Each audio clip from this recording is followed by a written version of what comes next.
Okay, we're live. I'm your host, Get Good Fox, the commander of Ronan Fox Armored Security. That means you're in the Fox Republic.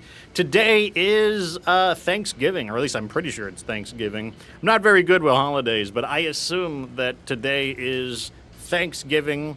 And yeah, we're going to have a Thanksgiving Day stream, which is fine since it's an American holiday, and it's probably a little too early for dinner. I'm in the earliest part of the United States, so 4 p.m. would be a little early for dinner, so I think this is a perfect time for a MechWarrior stream. So that's exactly what we are going to be doing today. As usual, I'm joined by my co-host, Dr. Sheriff Crab. How's it going? Going pretty good. Do you know what it's not in the UK? Thanksgiving. That's true. We don't have Thanksgiving here.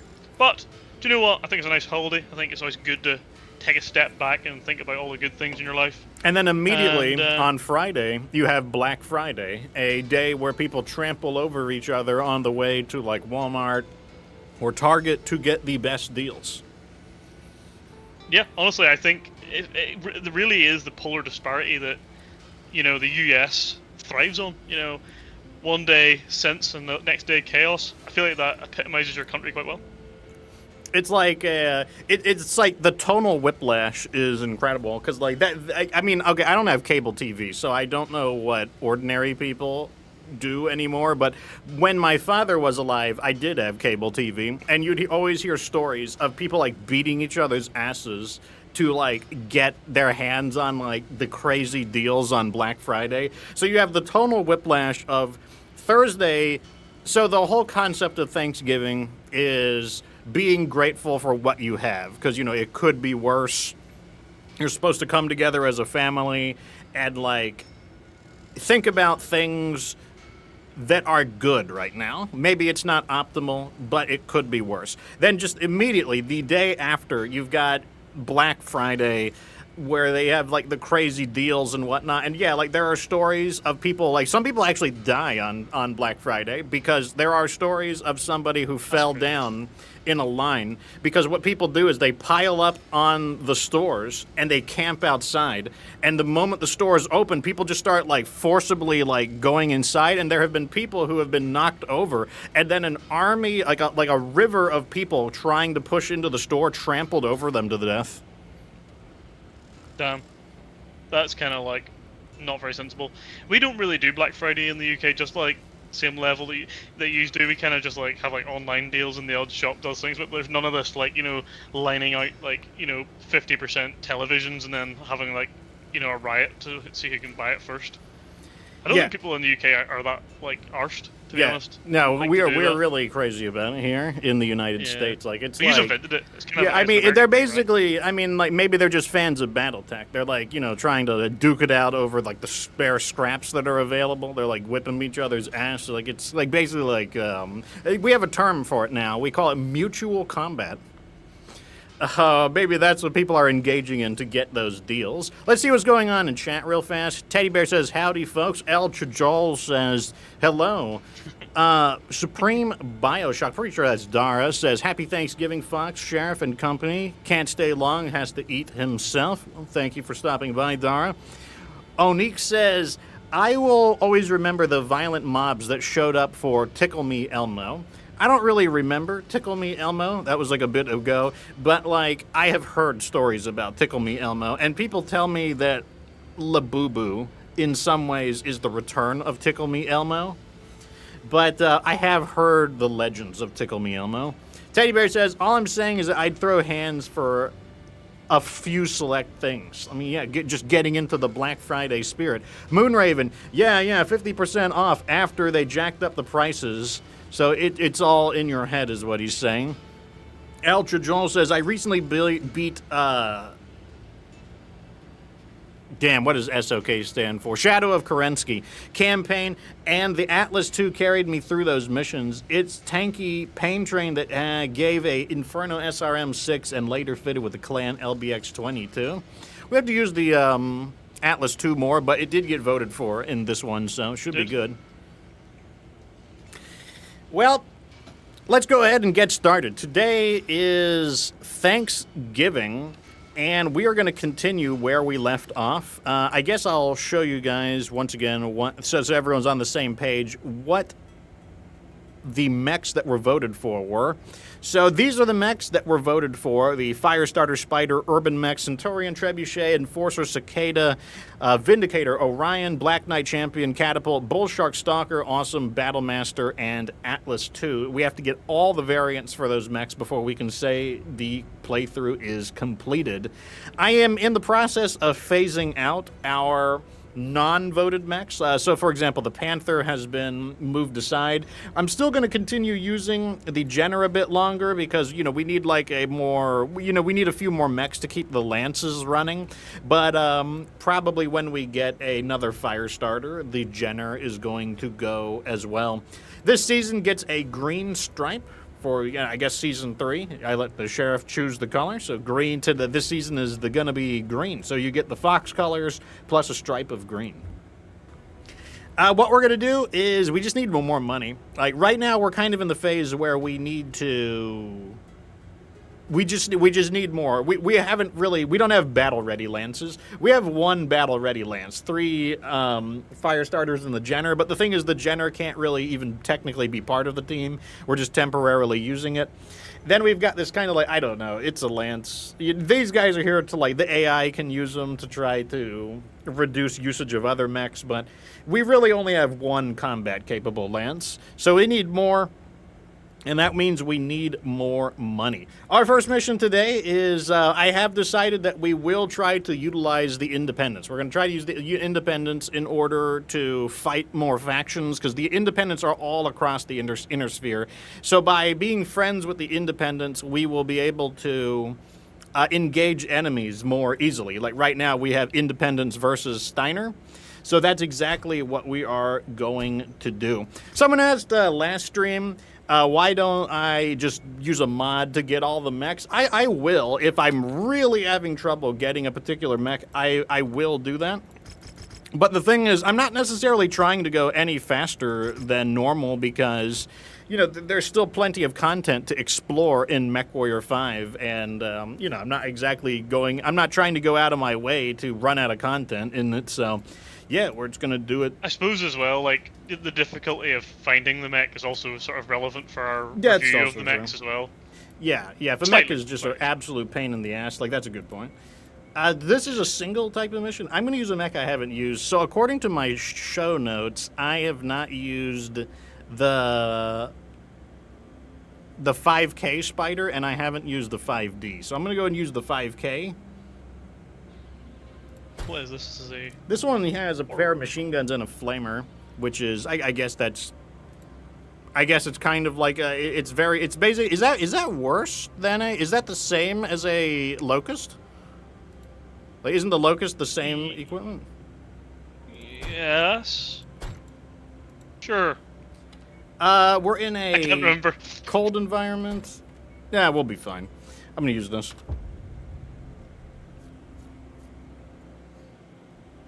Down with Steiner, says Dara. Yes, that's true. Like, I need to, take their financial statements down a peg.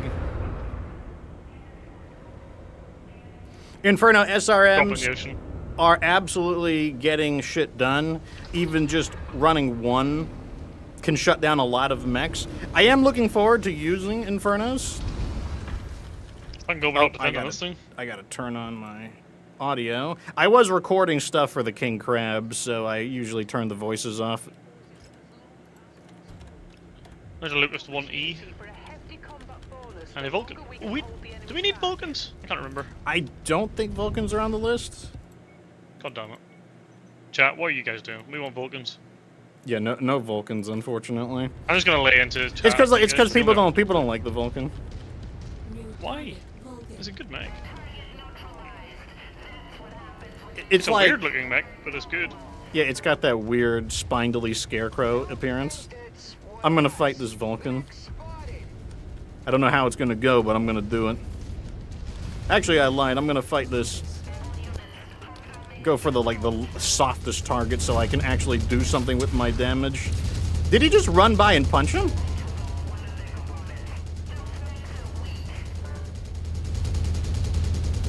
Oh, I'm just as fast as him. Oh, these machine guns are like just barely enough. I don't understand why this spider has so few weapons. Like, why do you have the same weapons as a locust? Like, there's no need for that. One thing you do like about the spider is the maneuverability. Like, really good turning, really good speed. One of the downsides is the better speed means better at crashing into things, and the faster you go, the more damage you're going to take, but nevertheless, the handling is pretty fantastic. You know, you got that great feel on the turning. Javelin. Let's get him. Ooh, that's a nasty javelin too.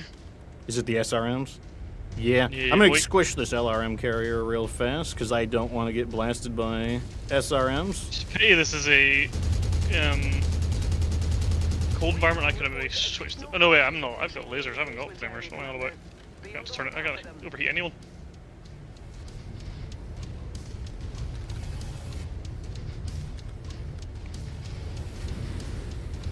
So earlier, before the stream, because of the Black Friday, well, it's actually because of the Cyber Monday. So the Cyber Monday, I guess Cyber Monday is coming earlier and earlier each year. So the Cyber Monday sales are coming out, and I decided to get Mass Effect 3 on sale. Because Mass Effect 3 was like, it was like $7 or something, plus all the DLC and everything. Now, I bought it to play the multiplayer, because I had it on console, but I decided to go back and play a fresh start of Mass Effect 3. And that game is hard. Like, I've been getting my ass kicked. I've been playing with Meme Connoisseur in the Discord, and like we've pulled off a win or two. But man, like it is not easy. Even on the lowest difficulty, our win rate is probably like 10% or something. Oh god. Yeah, I would say for every 7 or 8 tries, we probably pull one win off. But like that was kind of like what I wanted, because it plays more like a squad tactical game when you have more balanced gear, and that like it does feel pretty good. Like it's very, very intense even on the lowest difficulty, which is nice. Because like on my console, I have like most of the stuff unlocked, and I would be like way more powerful. But I kind of wanted the Mass Effect 3 multiplayer experience from like when the game was like newer. Damn, that guy's blasting my fucking I have like a breach on my head armor. Your head? Yeah. And my head is pretty heavily armored. I got 24 armor on my head. It's also quite small. Well, I think I've headshot one before, but it's like, I don't know. What's the AI doing? Regular pilot over here thinking he's like elite. Oh, I see that. Yeah, we've got our urban mech that lost its AC-20, so he's over here. No, his leg's gone as well. Nah, he's cooked. He's absolutely cooked. What is this thing?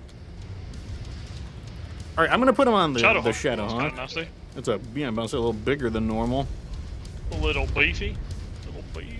I think I'm gonna get this tank out of here. That's the tank. Oh, he got me with a headshot. He destroyed me with a headshot. Is the spider secretly a mech that has an easy head?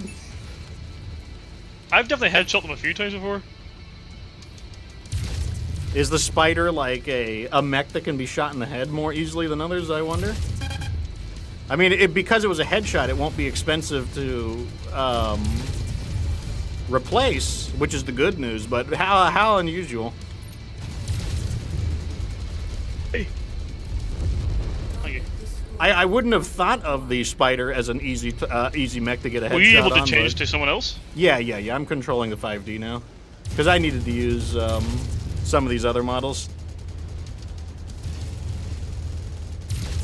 I mean, it's like I could have been more evasive. There's things I could have done to avoid that, but it's like I'm just playing the mech the way I would play any other mech.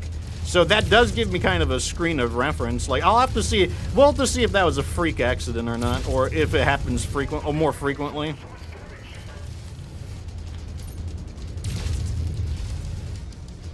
Like, if that was like a one-time thing, then I won't hold it against the spider. But if I start noticing I get headshot more frequently, like that'll be, you know, like that is a potential problem with the spider I never would have foreseen. I never would have imagined a very fast mech having a headshot problem, but we'll see.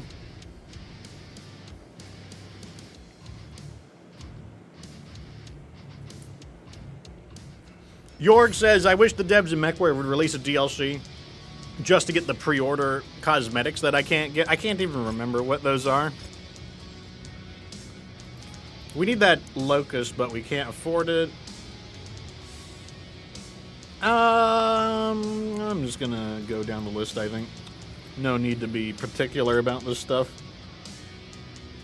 So fortunately, even though the locust was destroyed, the cost to repair is very low because it's very clean. And Commander Mason is immortal, so like, if a mech is gonna get destroyed, that's the way to have a mech get destroyed. Like, let's see how much it costs. Yeah, it barely costs anything. Very, very curious that the... What? Oh, rival mercs have appeared. Good to know. Okay, so... Well, we can't do these, unfortunately. What about this? Looking for some missions where we've got the right factions on our side. Of course, now everything is working against me. Okay, we're going to go do the charity case mission. Charity case. We must have already done one part of it. This is part 2. Yeah. Yeah, like this is the finale of this particular chain. I just want to see the werewolves, not gonna lie, but anyway. It said we completed the mission. If I go here and go to completed missions, it says we've beaten the Strength of Tradition. Strength of Tradition is completed, so like the Wee-Wolves have already been beaten. I am cheated out of that. Yeah, there is no way that's true. Like, that is cap. That is straight cap. Alright, let's do this one. I think we need to get 4 urban mechs and put a heavy rifle on each one and have like a disassembled king crab car. I was about to say, so we'll have like one king crab car between all of us. It's like you know, disassembled. Okay, so right. I'm gonna use, since this is like a story mission, I'll use something a little more serious. I'll use the Jenner. All these, this one has flamers. I like flamers. Let's flame. Flame on! Flame, man. Okay, so since it is Thanksgiving, we're going to engage in the American tradition of killing other people to get what doesn't belong to you. And to do that, what we need to do is think about what we are thankful for. Now, I know not everyone engages in Thanksgiving. I actually don't celebrate Thanksgiving myself, but, you know, we're going to try to get into the festive spirit anyways. So let's think about what are we thankful for in regards to Battletech and MechWarrior. Like, that is anything, like, YouTube chat. So, like, what are you thankful for in regards to Battletech and MechWarrior? You know, like, how things are going. Could things be better? Sure. But let's think about what we're thankful for right now. I'll go first. I am thankful that there is a MechWarrior to play, period. The amount of time between MechWarrior 4 and MechWarrior 5 was pretty substantial, meaning there never had to be a MechWarrior 5. Like, MechWarrior 5 did not have to exist. In fact, the MechWarrior reboot that became MechWarrior 5 didn't get funding. Like, they couldn't get somebody to pick it up and fund them to produce the game. So that's even more evidence that indicated that this game did not have to exist. Like, that is something I'm definitely thankful for. The idea that we even have a MechWarrior, because could it be worse? Absolutely. How much worse could it be? Well, you could be like Gundam. Gundam doesn't have really much in the way of video games. Like, it literally has video games, certainly. But most Gundam games are cheapo, little rinky-dink, you know, like cash grab kind of games. You know, sure, you might have a little bit of fun to have in them, but they're not a vehicle simulator. That's the main thing. You know, when you're playing a robot game, you want a vehicle simulation, and that is not what they make. So you are always left wanting as someone who enjoys Gundam. Now, that's exactly the situation that could have been the case with BattleTech. There didn't have to be a BattleTech 2018, the Harebrained Schemes game. There didn't have to be MechWarrior 5. There didn't have to be all those DLCs either. Like, all of those BattleTech 2018 DLCs didn't have to be a thing. And all of the DLCs we've gotten for MechWarrior 5 didn't have to be a thing. Man, the heat I'm getting really eaten up by heat right now. This hot biome is not doing me any favors. But none of that had to be a thing, and yet here we are with like a surprising amount of DLC. Some of it, you know, do I think it's a little overpriced at times? Sure. Some of it I think it's like, you know, more expensive than it probably needs to be, but you know what? I'd rather have something that's a little more expensive than it needs to be and have something at all than have and not just something at all. Like, you know, there are limits. Like, if it was absolute garbage, sure, I would rather have nothing than absolute garbage. But, you know, in this case, this isn't absolute garbage, so it's actually... It is something I feel that I am thankful for. Like, do I play Gundam games? Sure, but like I said, a lot of them are not vehicle simulators. I play SD Gundam G Generations. That is a turn-taking grid tactical RPG. Is it fun? Sure, I enjoy playing it, but it's not a vehicle simulator, so it doesn't really give me the feeling of operating a heavy vehicle. Other examples are like Armored Core 6. Like, you know, it's a little surprised that we got Armored Core 6. You know, we didn't have to have Armored Core 6.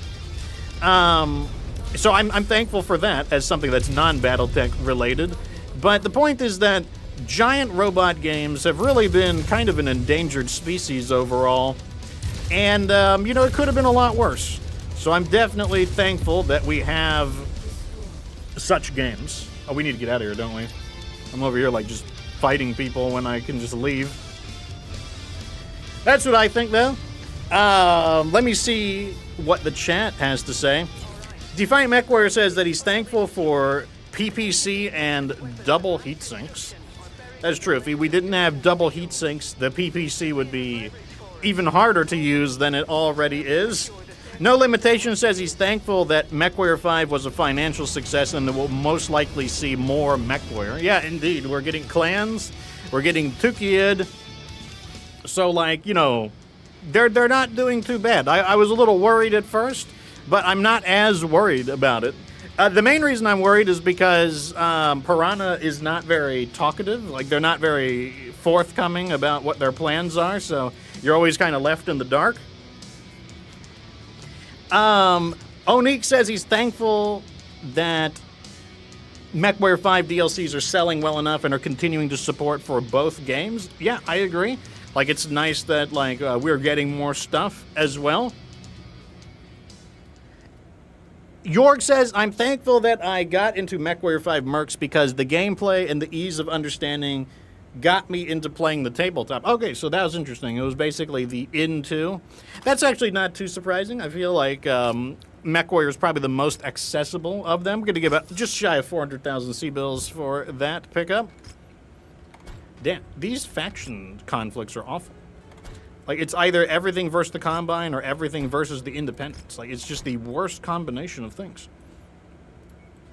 Okay, well, I guess...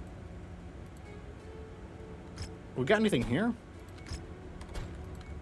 What are with all these factions? These are the worst factions. It's terrible.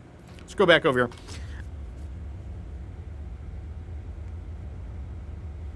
Onique says he would be thankful if there's a new Robotech or a Macross game. You know, the last Robotech game I played was Robotech Battlecry, I think it was called. That one was not bad, honestly.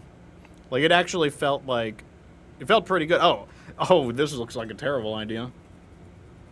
I like terrible ideas.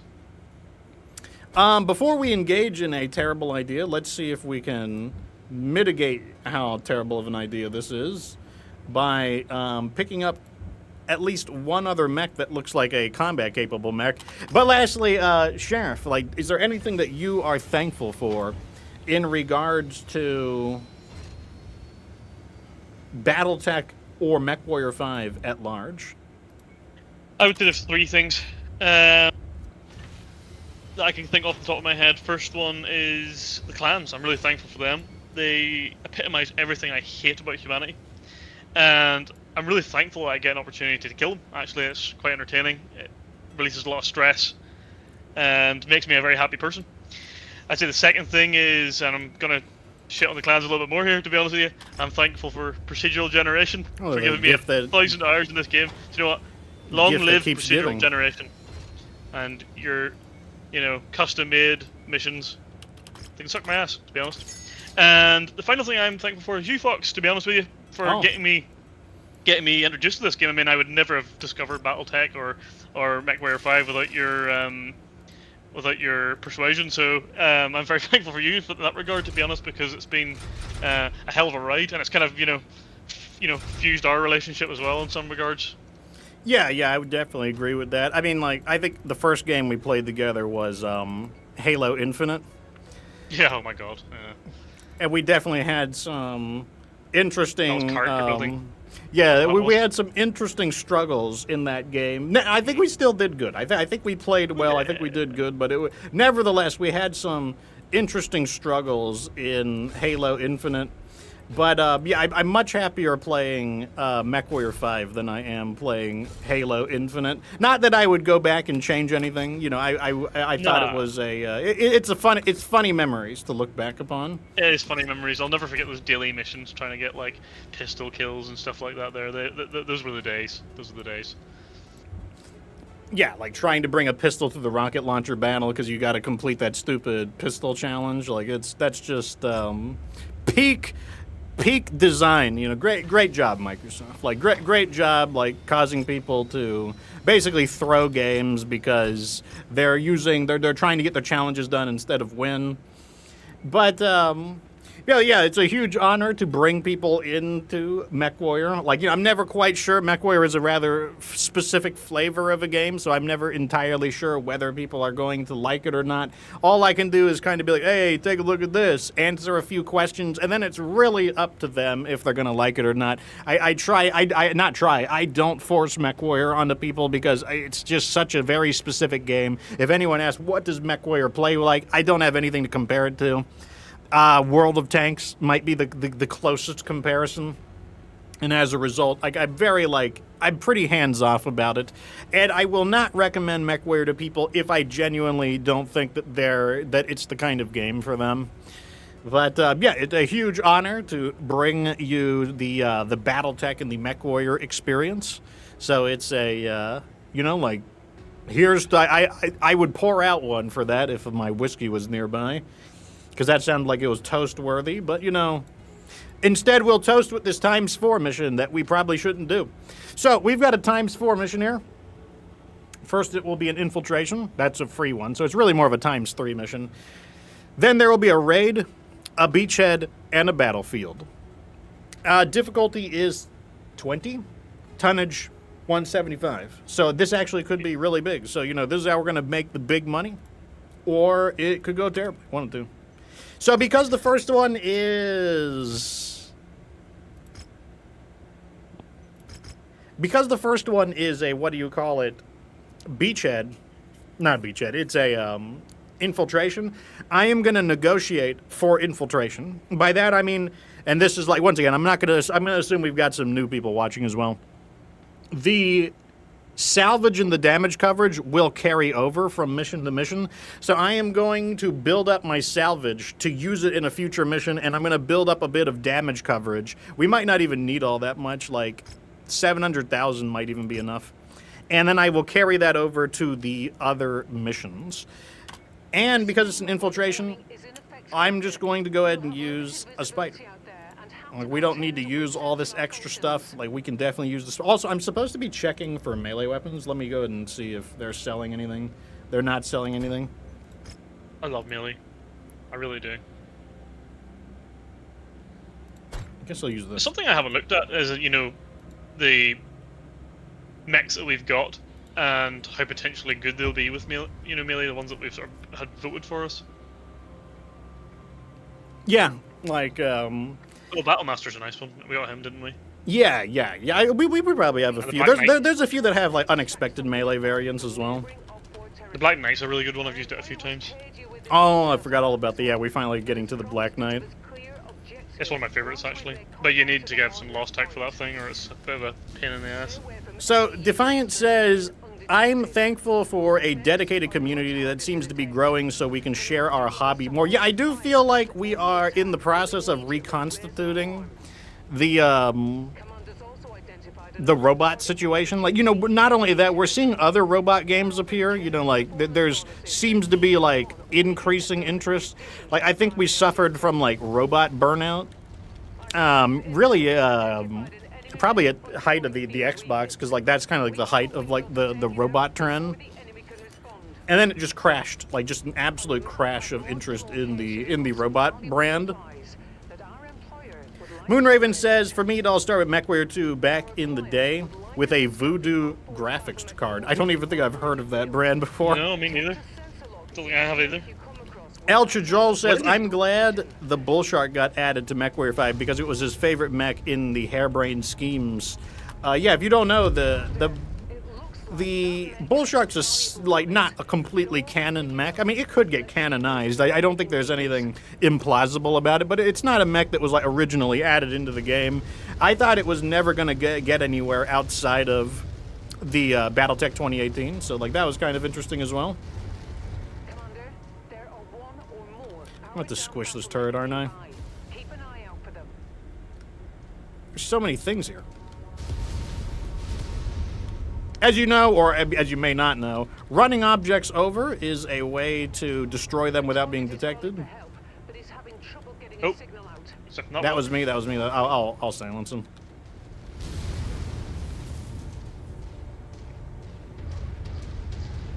Yeah, I'm just standing there, not gonna lie. I'm just waiting to get out. This area actually has really good turret coverage. Like the just the amount of stuff here, like it's actually really spread out in a way that they can It's like a minefield. detect things much more effectively than normal. Not effectively enough. So like I'm just gonna walk right up in here and grab this. What about those clan infiltration missions, like where there's literally like no turrets, it's just vehicle or just mechs? Yeah, it's pretty funny to be honest with you. All right, that's good enough. Right, Like, go ahead and take us out of here. I'm gonna take it. Of course, it spawned in the opposite side that I guessed. It's just typical. Onik says, "I love the Bullshark because it's a tie-in to Clan Wolverine." That's true. The ship that the Bullshark was first found in, the Doberov, is a Clan Wolverine blood name. And that's its like tie to Clan Wolverine. You can also just look at it. Like if you look at the Bullshark, it has that clan-like appearance. Like it doesn't look like an inner sphere design. So in this case, what we could do is we could just let everything roll over. Like the 26 salvage, I can let all of that roll over, and then I'll get 26 salvage plus another 26 salvage next round, which is exactly what I'm gonna do. And even though it was 4 missions long, these mechs will be ready. So like that's one thing I do like about these missions. Or raid. So this one is raid at night. Is there anything else I can learn about this mission?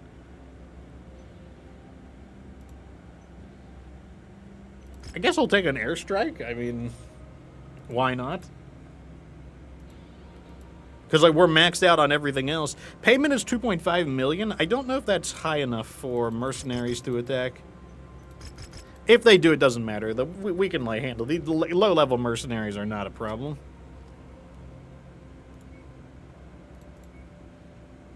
I am going to use the small laser model this time. The MechWarrior 5, or sorry, MechWarrior 2 must be 30 years old. Let's use 3 mechs just to kind of ration our mechs a little better.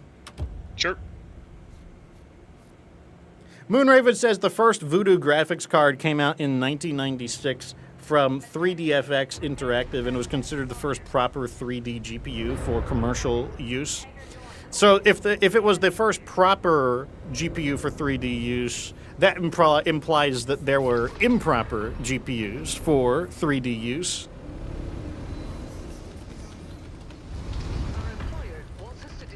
Oh, look at the size of this map. Good thing we're light mechs. Yeah, that's true. Imagine you were in like Atlases or something. Unfortunately, I don't have to imagine it since I'm a MechWarrior 5 player. So I saw this funny video about ancient Babylon. So the video basically is talking about how apparently in Babylon, one of their biggest crops was onions. They grew lots of onions, right?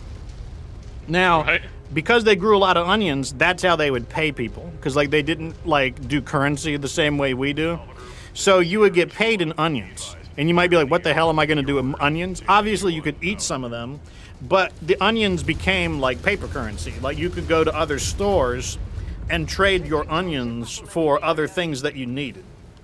Now, where am I going with this? So, I was reading the comment section, and the comment section was like, wow, getting paid in onions? Like, I guess that's a thing.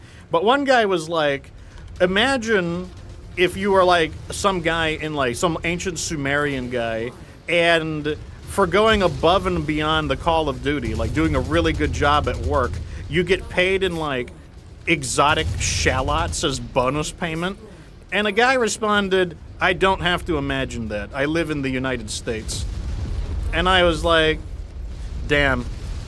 Like, bro just burned the United States. Like, feels like going above and beyond the Call of Duty gets him paid in onions for the equivalent of it.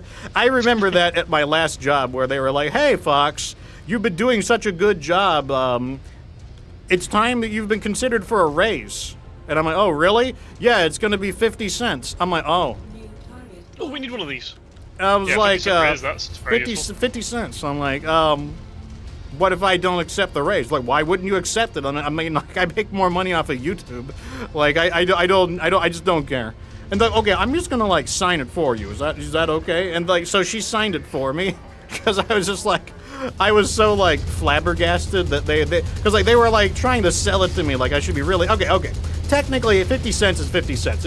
I'm sure it adds up. Like in all technicalities, I'm sure it adds up. This guy is like easy some damage. This guy go. This guy is like. I did not realize you guys were still over there fighting. I have just kind of like wondering here. Why is this guy not dead yet? This guy actually ate some damage. Now, 50 cents is 50 cents. I'm sure it would add up over time.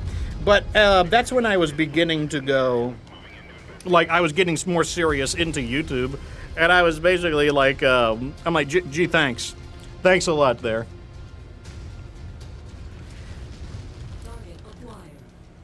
SRM carrier. Do you remember some of my first summer jobs getting paid what could only be described as a kick in the nutsack? Okay, some employers are like, you should just be grateful. You should just be grateful to, like, spend your time here. Further your career. Yeah, right. I want money. It's the point of having a job if you're not getting money. Yeah, that's exactly the case. Moonrabbit says, sorry, his English is not his first language he was trying to translate. I understood it. I understood it. Like, it wasn't a big deal for me. That's close enough. Ready to start pickup operation. Like, that, okay, they're talking about my... I was being sarcastic. When I said it implies that there's a improper GPU, that's like... That was just me being sarcastic. It's like saying the existence of a subclass implies that the existence of a DOM class exists.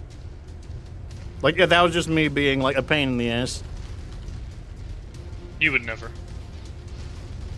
I asked Zen Master if he's a subclass or a DOM class, and he says he's a DOM class. I'm like, get the fuck out of my face. Yeah, bro is not. He's just a straight bullshit. There is a urban mag. I think. I was just like, shut up and apologize now, Zen Master. What if we? And then he apologized. Oh god. That's kind of fun. So what's left of him? Well, Surely he can't run out, like. he's not fast. All right, Do you I'm know, gonna wait. if We're gonna Allied wait. Pilot would like stop yapping and like actually shoot the friggin'.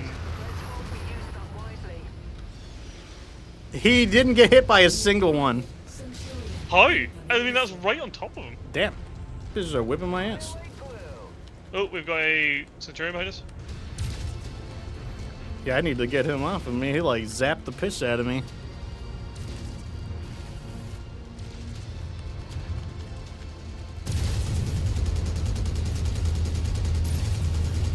Oh, he's going back for me again. I think so.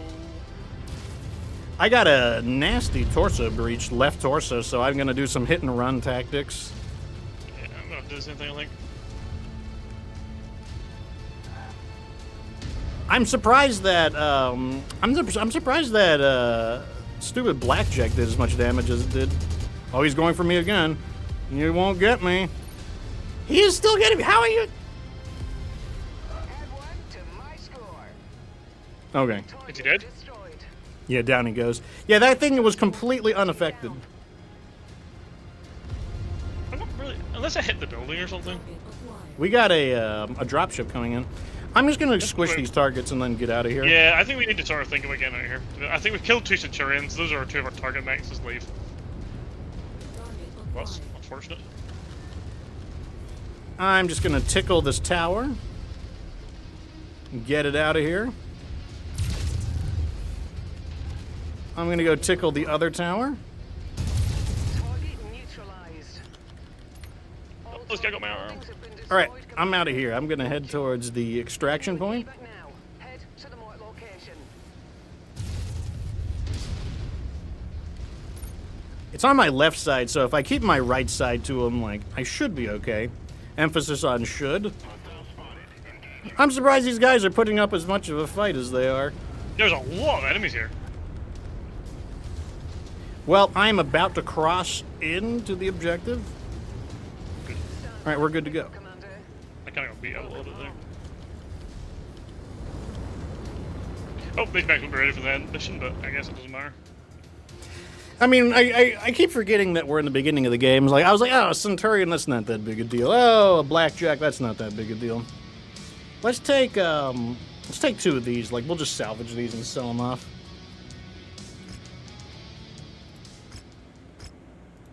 Throw these in here. Let's see, how long are these going to take?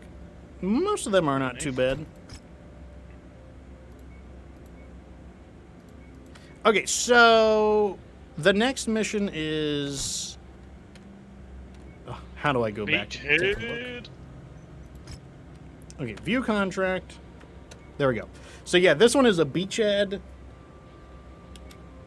The money is high, 7 million, so that means we're probably going to get hit by the Waco Rangers in this one.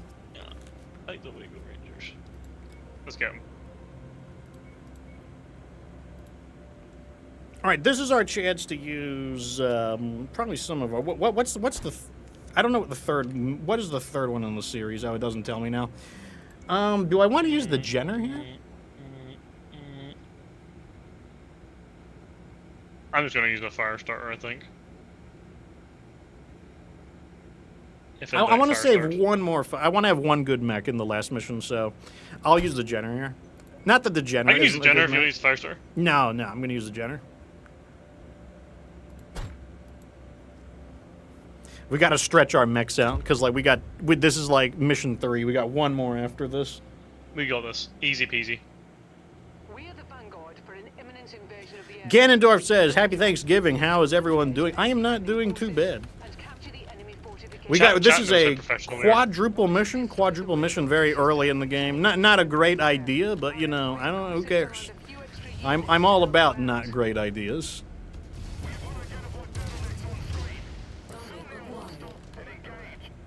Okay, so Placement destroyed.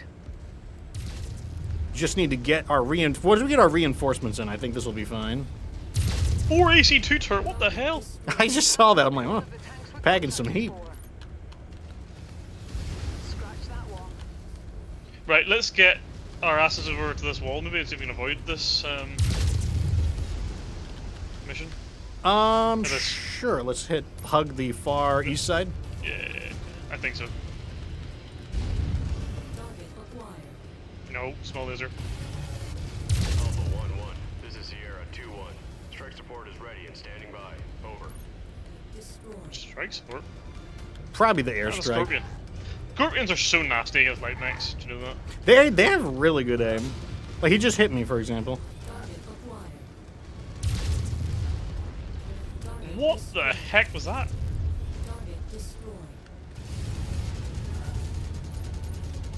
All right, I'm gonna zap the radio dish from here because I got 4 medium lasers. Basically, I'm trying to not get too close to the main base so that I don't trigger the defenders. I may have by accident, to be honest. Radar dish down. Let's ignore them. Let's go forward. Target urban mech. All right, we just got to get our reinforcements in here. That'll help us a lot. Yeah, so then they're slow. I feel like the base hasn't been triggered yet, just because like our objective is still to go to the garrison. True, true. I feel like if it got I definitely activated, do. it would change the objectives would have changed. Yeah, we did see the defenders though, but they may have been pre-spawned. Target acquired. You think the base of the laser turret takes more damage? I mean, we can try it. Enemy radar dish destroyed. That's the last uplink. Great work, Commander.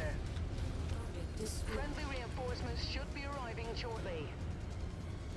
Oh, Manticore. Target destroyed. Very early, but God. grabbing the cargo. Yep. Brilliant. Payload acquired. So far, very low resistance compared to the last mission. We could probably keep the airstrike for the Wicos. Entering the combat zone. Yeah, it's true. Alpha 1-1, this is Whiskey 6-1.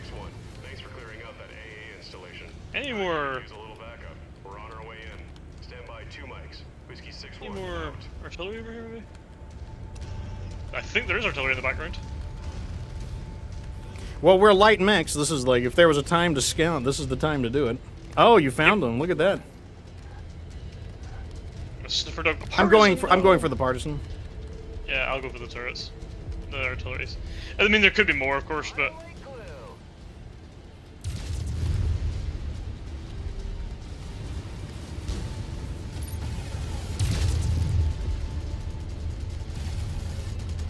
Artillery garrison destroyed.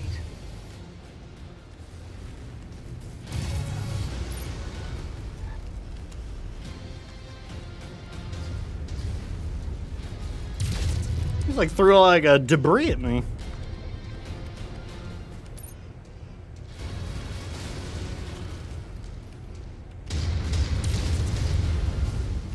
God, he is in the most junky, dilapidated section of the map. Target is down. Another one, I'm just gonna run him over. the 2 of them. Yeah, I just ran the other guy over. I was trying to conserve some armor. I'm like, nah, I'm just running him over. Target acquired. Target destroyed. Okay, so our reinforcements includes a fire starter, 2 fire starter. That's actually not bad. It's pretty good, actually. It's kind of weird. Like, I guess they're lighter Hello. on the. Oh, there's a Shadowhawk. I'm heading in. Go for the legs. These things with legs are weak. Right now, he's after me. I'm gonna spin around.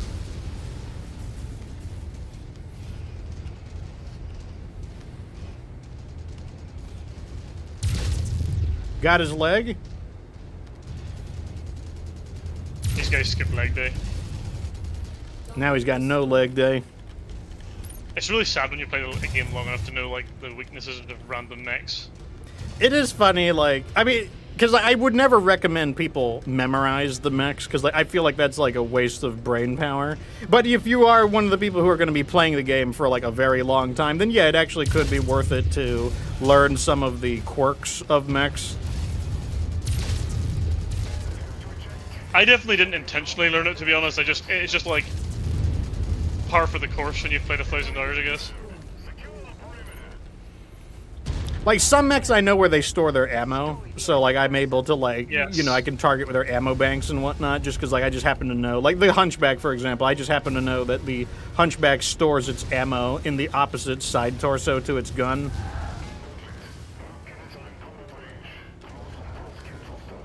What am I stuck on?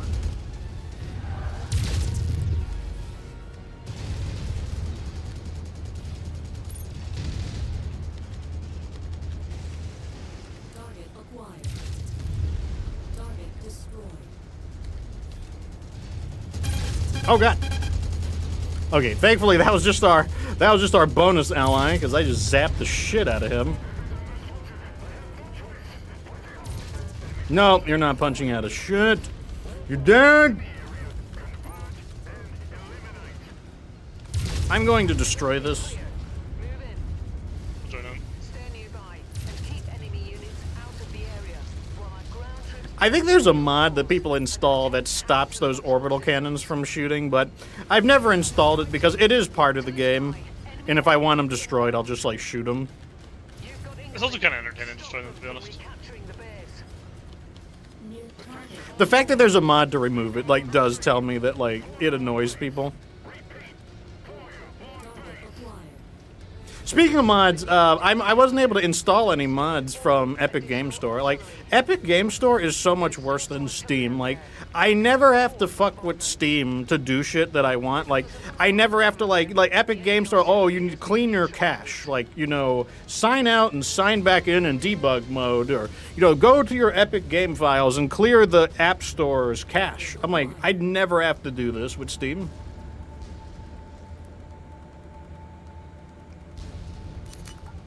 All right, we caught it. Yeah. Our employer wants this area. I don't know what he's doing. He's just kind of like wandering around over there. He was very nicely letting us capture before he engaged in honorable combat. We will honorably fight him 5-on-1. Target acquired. Nice and fair battle. You know, that is the Combine Yep. way. We believe in honor only.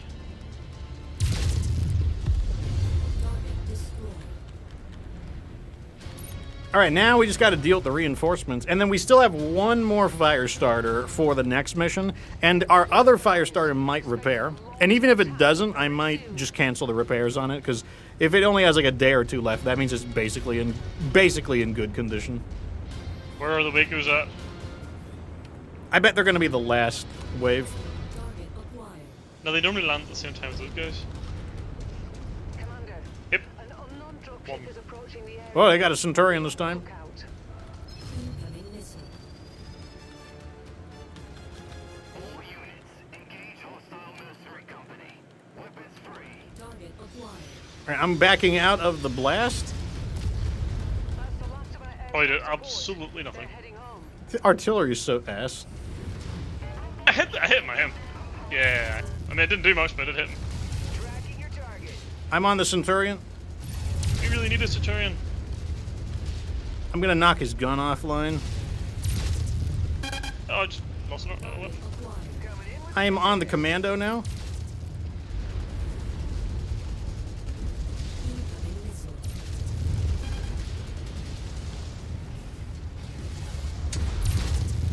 Ooh, don't crash into me, eh? I saw him veering off course. Okay, we got the Commando. Destroyed. Let's make sure we get rid of that Griffin before we destroy these guys. go on. Or we won't get another Oh, rush yeah, there. yeah, good point, good point, good point, good point, good point. If we destroy those, that might end the mission. Target acquired. Got your baddie in sight. He said he's got a baddie in sight. Chat, he's got a Sheesh. baddie in sight. New target Griffin. Damn, boy's freaky. He's freaky. All right, we're going right over to his baddie. I guess he likes them big, like the 55 tons. A little heavier than I would prefer, but you know. Yeah, that's a bit of a chunker, to be fair. My cat is mad that I'm not feeding him as much because, like, he's like eating too much. So now he haunts me constantly trying to get me to feed him. But what he needs to do is eat less food, not more food. Because like, my cat is like, is it dinner time? And I'm like, no. Is it second dinner time? No. Is it third dinner time? No. Target destroyed. It's working though. He's not as like, he's not as fat as he once was. He's not as heavy as a Griffin. Yeah. All clear, Commander.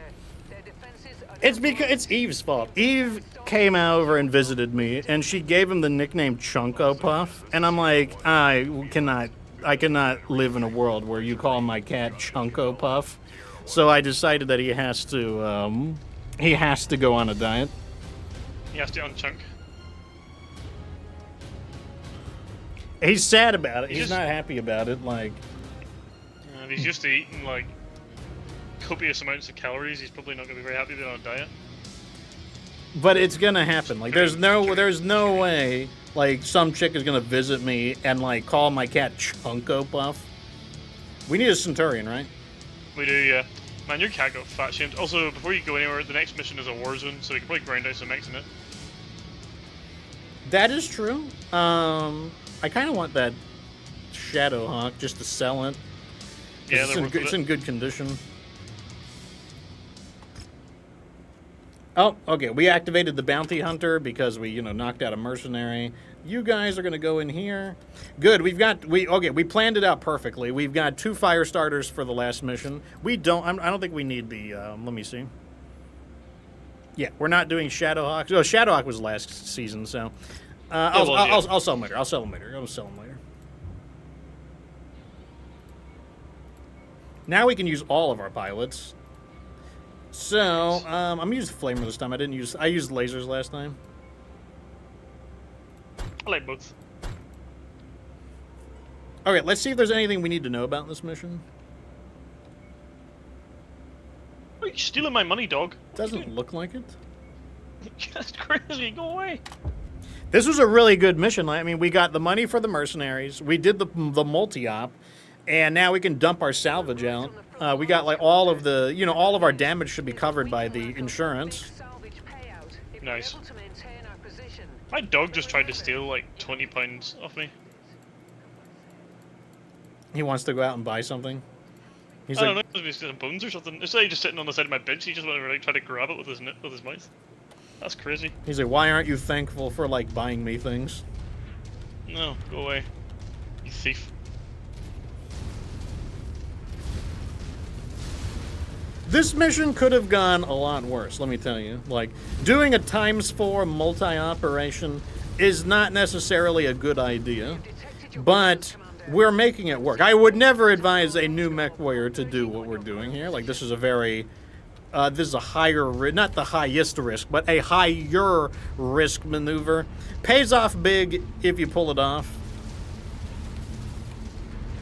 But generally not a great idea. You should do a multi-op where you have 1 lance per mission. So for a multi-op of 4, you would want to have 16 mechs. New target, Vulcan.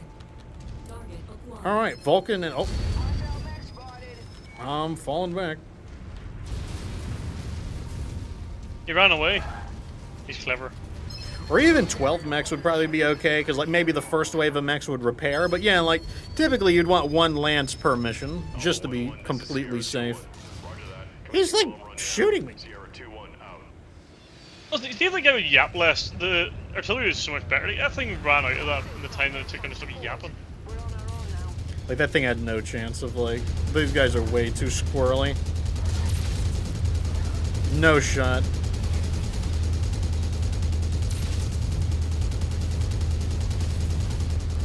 Okay, so since you guys are the regular chat and stream viewers, I will tell you that the King Crab, I have settled on a model for the King Crab that will be depicted.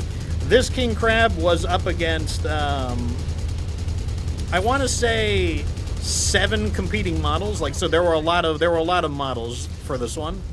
And the model that ultimately won, or I'll talk a little bit about each of them. So the first, I tested the standard king crab, just the stock king crab, and let me tell you, the stock king crab is garbage.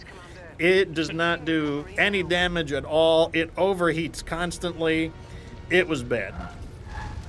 So then the next test model was a revision of the stock model. So we kept the AC-20s, and I just dropped some side equipment in order to better support, so that it could use its AC-20s more effectively. And while it certainly did better, it was still not good. Like, the AC-20 just doesn't do enough damage. I think the perception is that it's very deadly in the tabletop, but the armor values in MechWarrior 5 are just way too high. Like, if you're fighting, like, an assault mech, it could have, like, 100 body armor. It could have 100 armor, center, torso, and, like, 80 structure. That is going to eat up a ton of AC-20 rounds. And the AC-20 doesn't fire that quickly, 12.5 rounds per minute. So the truth is that the AC-20 just doesn't do enough damage for a weapon that weighs 14 tons. 14 tons. So Yeah. the AC-20 model, the stock model barely finished the mission. Like I was actually almost defeated during the mission. The revision of it, everyone, you know, survived. Like, okay, in the original model, 2 of the mechs were destroyed. The King Crab was really, really beat up. The third mech, or the other mech that survived, was also beat up. But we did complete the mission. The revised one, everybody went home, but everybody went home like really beat up, like multiple body parts. One of the mechs was basically destroyed. It had no side torso, no left or right side torso, completely shredded, basically. The next test model was 2 heavy rifles and a binary laser. This was actually a chat submission, and it actually did better. It was not fantastic. It did, at first it did great. It did really good at first. When fighting the light mechs, the medium mechs, it was doing really good. Like, I was able to, like, bring enemies down at a very safe distance, and it saved a lot of damage, and I'm like, oh, this is actually doing really good. The problem is when the heavy mechs started appearing, you just don't have the damage to push through them. Like, you have to score the headshots to eliminate them in a timely manner. You know, telling somebody to go for headshots is not reasonable for a new player. I'm not going, just shoot everyone in the head, new player. So, like, that's not a viable, you know, like, a mech cannot rely on headshots to qualify as a beginner level mech. So, like, and even then, I don't even think 2 heavy rifles is quite enough. Like, mechs that are, like, veteran and elite can survive headshots. So, overall, it did better, but the Lance still took a lot of beating. Like, you know, the Lance took losses. No one was destroyed, but people were going back with, like, destroyed body parts. Like, it was definitely not a clean mission. And it would not have justified, the mission would not have justified its cost, basically. So that was the third model. So after that, I decided, let's go into the, oh, this thing has Infernos. This is a Javelin with 2 Infernos. That's kind of interesting. Let me focus on taking this guy out. Then I will try something else. He doesn't see me, so I'm going to leave it alone at the moment. All right, here we go.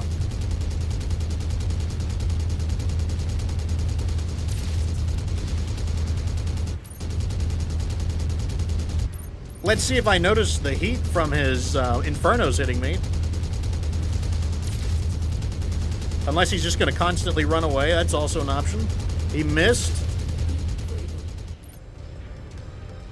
No, he didn't.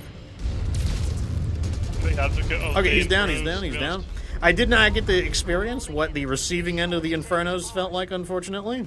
Or fortunately, one of the two. So, after we tested the AC-20s, I downgraded to the AC-10 models.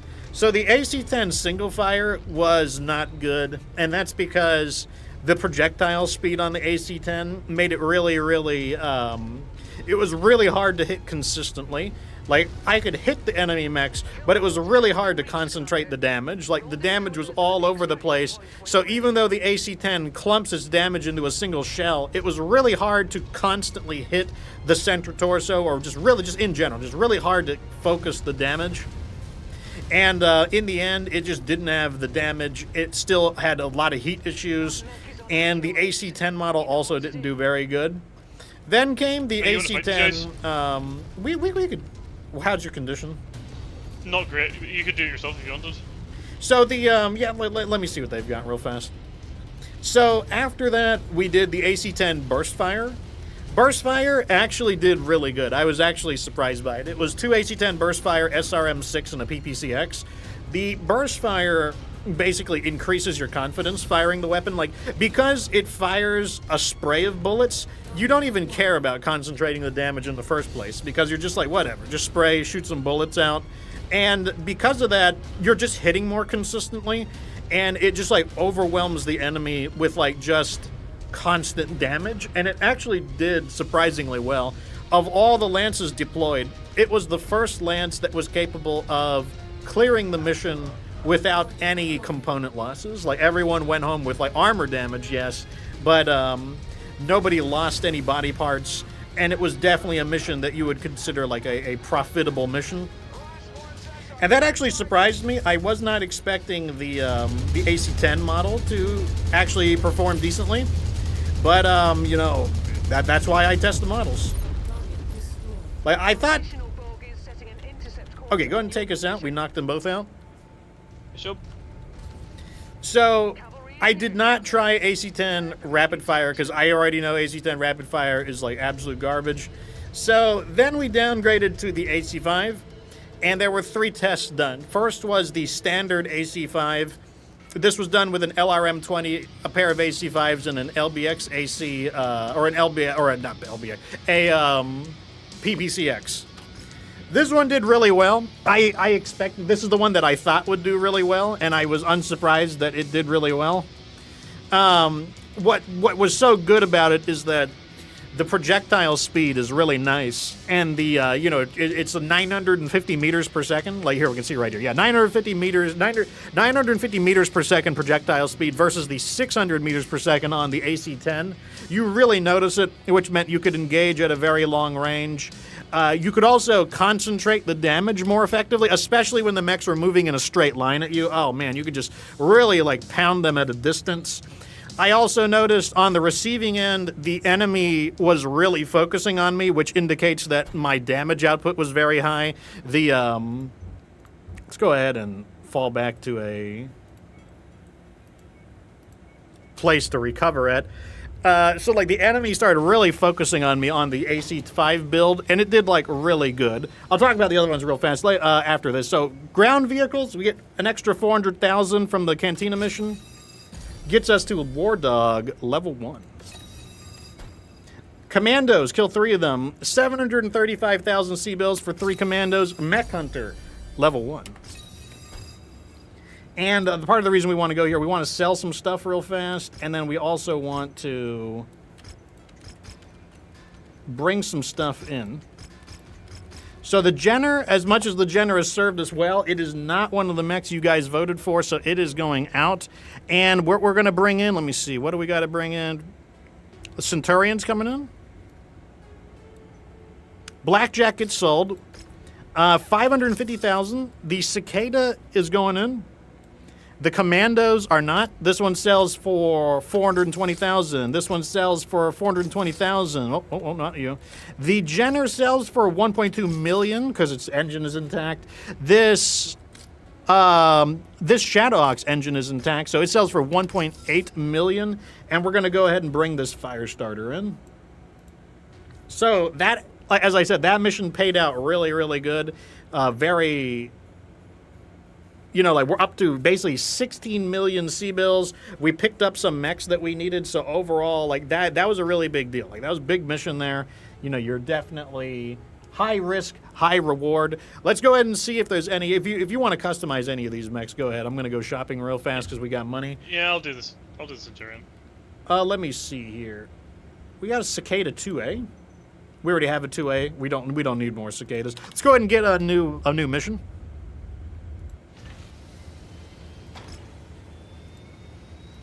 Oh, we just had collect a Jenner, and I just sold it. Kill urban mechs. Yeah, that's the one. Collect jump jets. Type 3. Collect a Jenner. Let's do collect a Jenner. In the mech market. No, none of these are very good.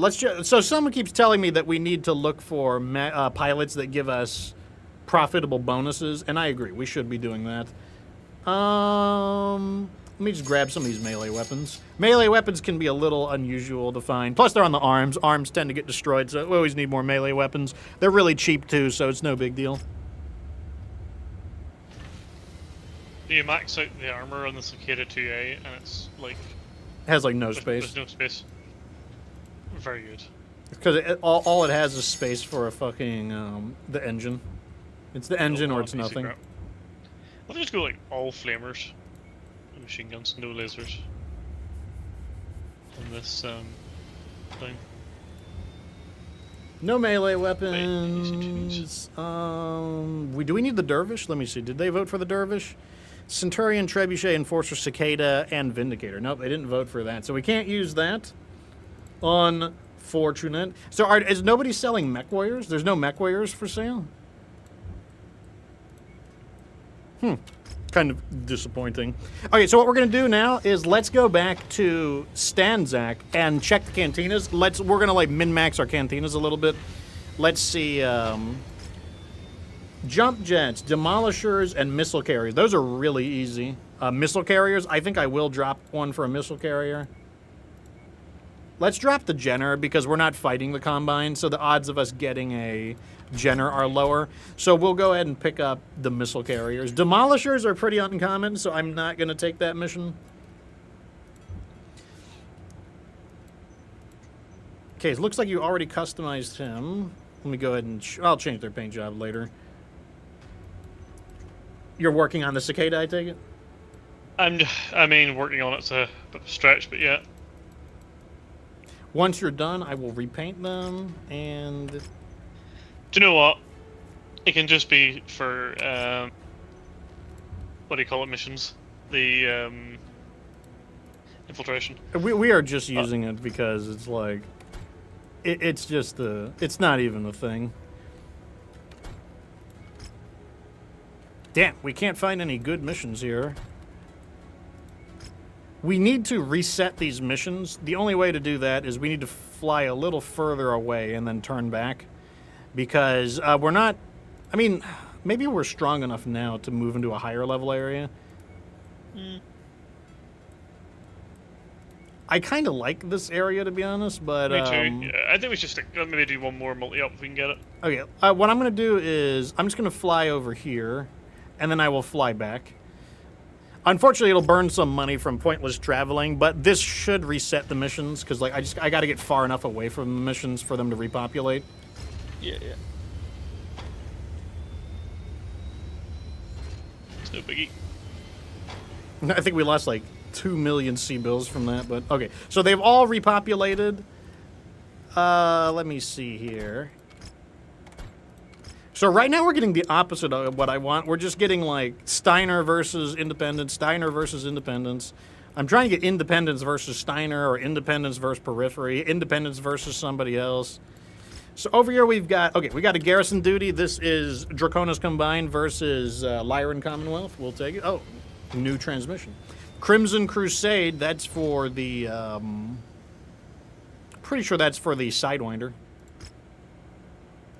This would have been a great mission, a ×4 multi-op, but I don't want to beat up the Independents. Garrison Duty. Damn. What kind of, like, negotiation is this? They barely give us anything. Like, we can negotiate a full contract, but it's only 2 money and 2 salvage, 3 damage coverage? Like, what is that?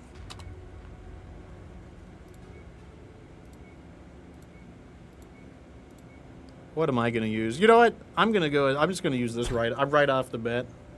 Right off the jump. Yeah, why not? I was going to use the urban mech, but I figure if you're using a Cicada, I should probably bring something with a bit of tonnage. I'm right off the jump.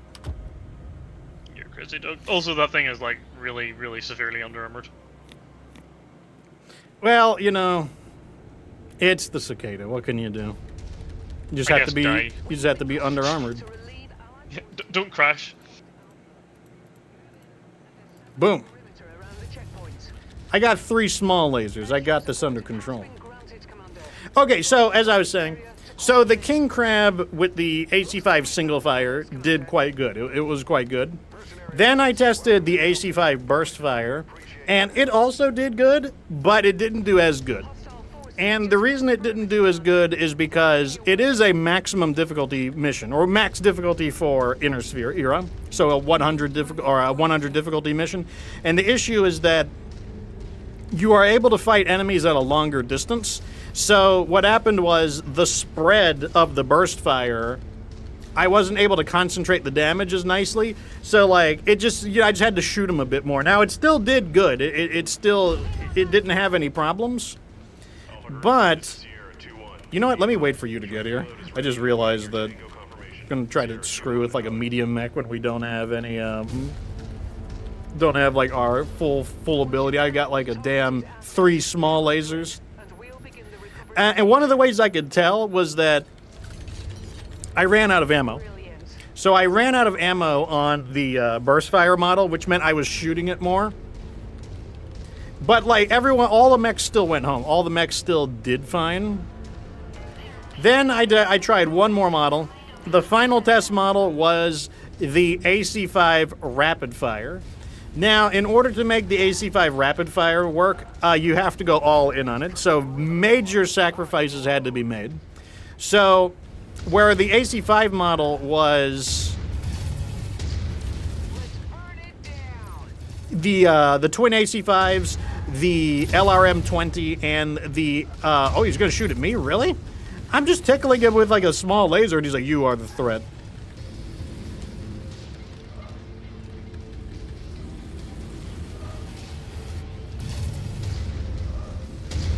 All right, here we go again. Let me tickle him with some small lasers.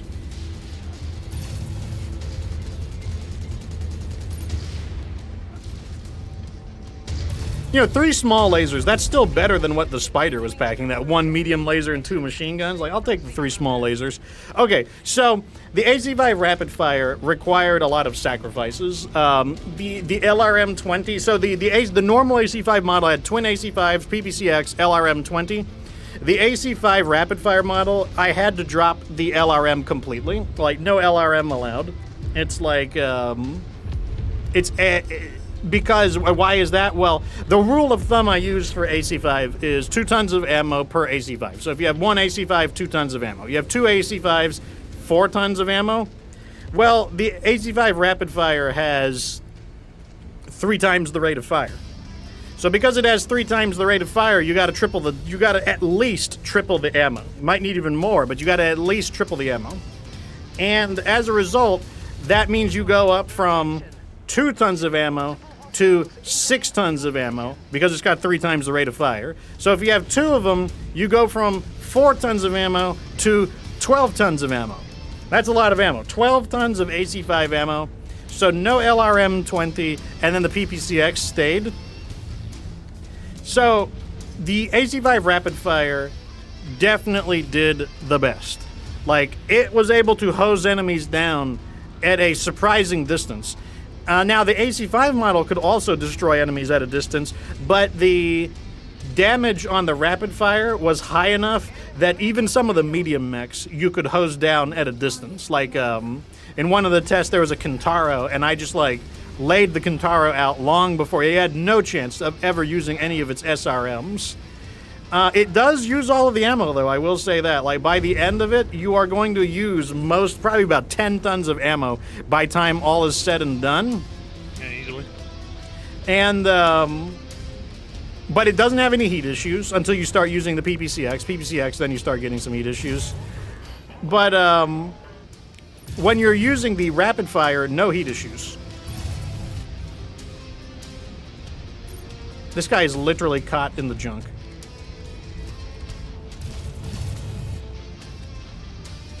He's trying to get me. Oh, he's not trying. He is getting me.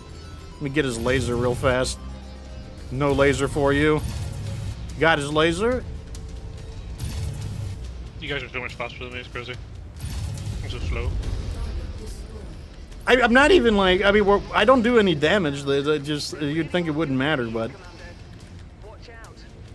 Target enforcer. Okay, there's no way I'm fighting an enforcer by myself.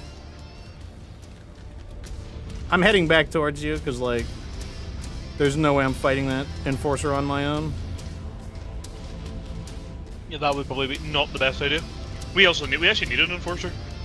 Now, one of the things is that because it does so much damage, it gets focus fired really hard. I will say that. It gets really, really aggressively focus fired. So I often had to take cover. I often had to, like, not often, but I did have to take cover periodically. I did have to allow my allies to finish some of these enemies off.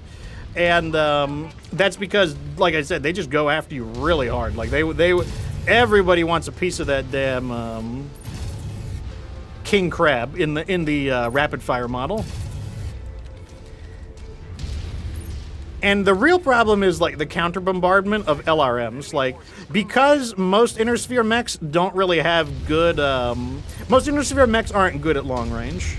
Like, they tend to just have an auxiliary weapon at long range, just because, you know, the inner sphere battle range is just closer. Like, what the inner sphere mechs tend to use? They tend to use like medium laser, SRM, you know, AC-20, AC-10.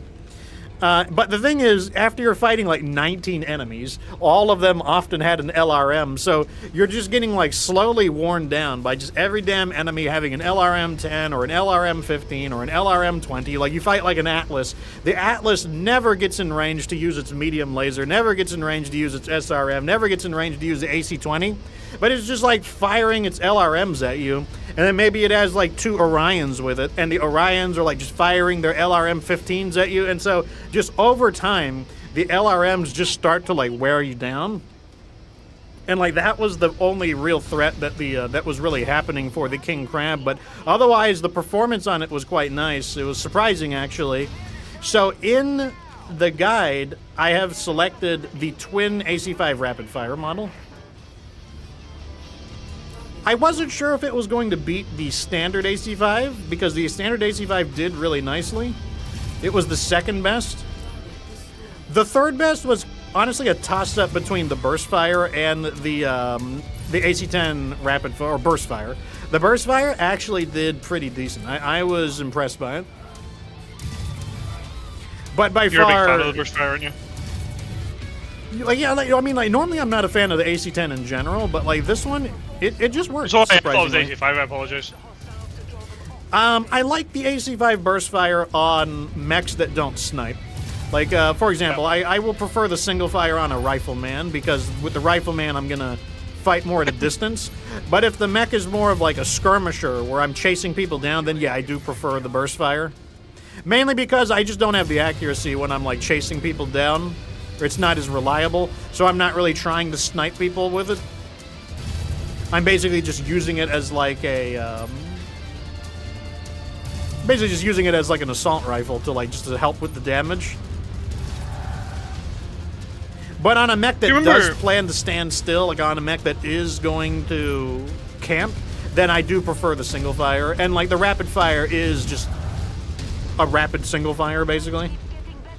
Do you recall in the last series when we used the Marauder, we had one with an AC-10 burst fire on it, and it wasn't the worst thing in the world.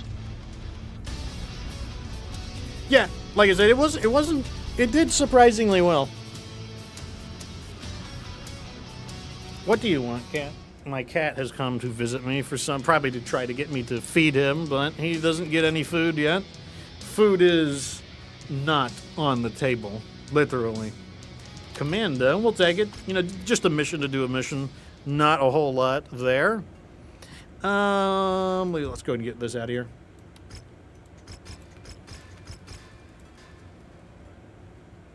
Commando sells for 416,000.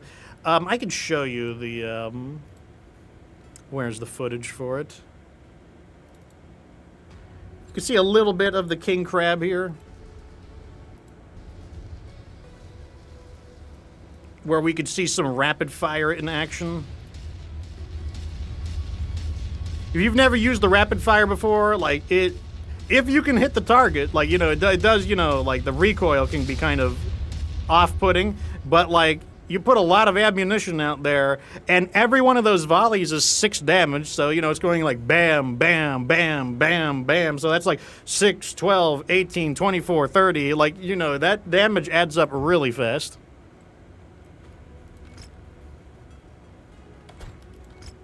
Looking for a mission here. Right now my strategy is backfiring on me. Okay, here's one against the Periphery Realms. We can do this one. Lycan Metal, welcome to the show. Lycan Metal, do you play Mass Effect 3? Like, we're getting back into Mass Effect 3 in the community Discord. Although I don't know if you can play with PC, actually. I'm not sure. This is such a low... Well, it pays out better. I don't care if it's a low-level mission. Look at that. It pays out nicely. Okay, so the cicada... I mean, it's a cicada. I mean, what are you going to say about it? I'll use Centurion this time. I'm gonna do it. The Urban Mech. Why not? It's How bad funny, could it the be? PPC model of the Urban Mech is apparently nicknamed the Suburban Mech. I'm like, that's kind of That's quite cute. funny. That is quite funny. York says that I think LBX is a direct improvement over standard AutoCAD. It is. Like, even the solid slug, it just shoots faster, weighs less. I think its heat is better. It's just better. The projectile speed is better. I think it's just better in every way. Yep. Like, it definitely has, like, a better rate of fire. Let me see here. I'll shoot you guys there by the end of the mission. Oh, yeah, I forgot you're in the Urban Mech. You're the Herb. It's like, hey, Herb. Target acquired. Couldn't tell you the last time I used a Urban Mech. I'm just glad we're getting it out of the way.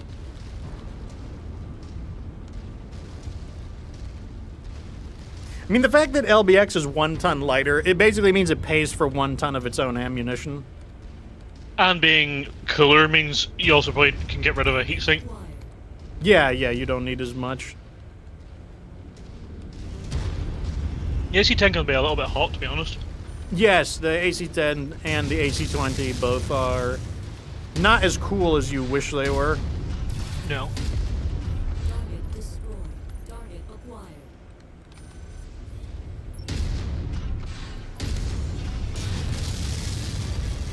Target destroyed. Oh, we have to capture the base. Interesting. So this is a take and hold version of the mission.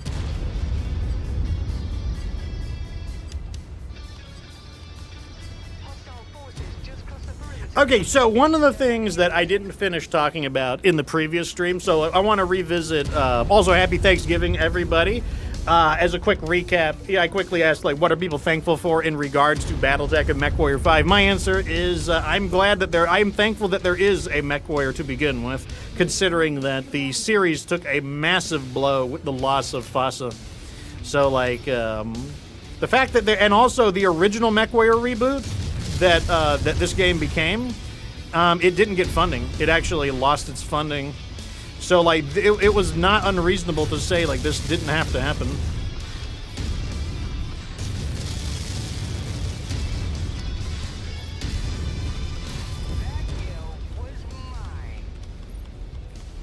But yeah, so I wanted to talk a little bit more about BattleTech Gothic, so what I thought about it. So my first thing is I don't play tabletop, so I have way less a dog in this race than other people do.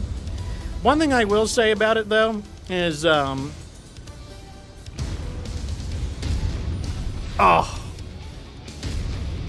There we go. Caught him with the AC-5. It's so weird that, like, I can hit things with the AC-5 like it's not a problem, but, like, the PPC, forget about it.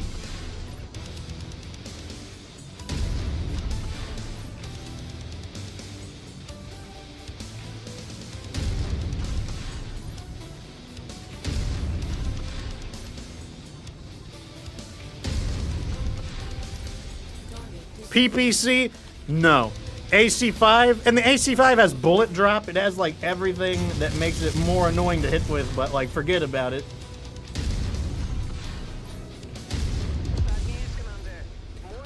AC-5, I'm on target. PPC, couldn't hit, like, it's gotta be an Atlas. If it's not an Atlas, I'll never hit it with a PPC.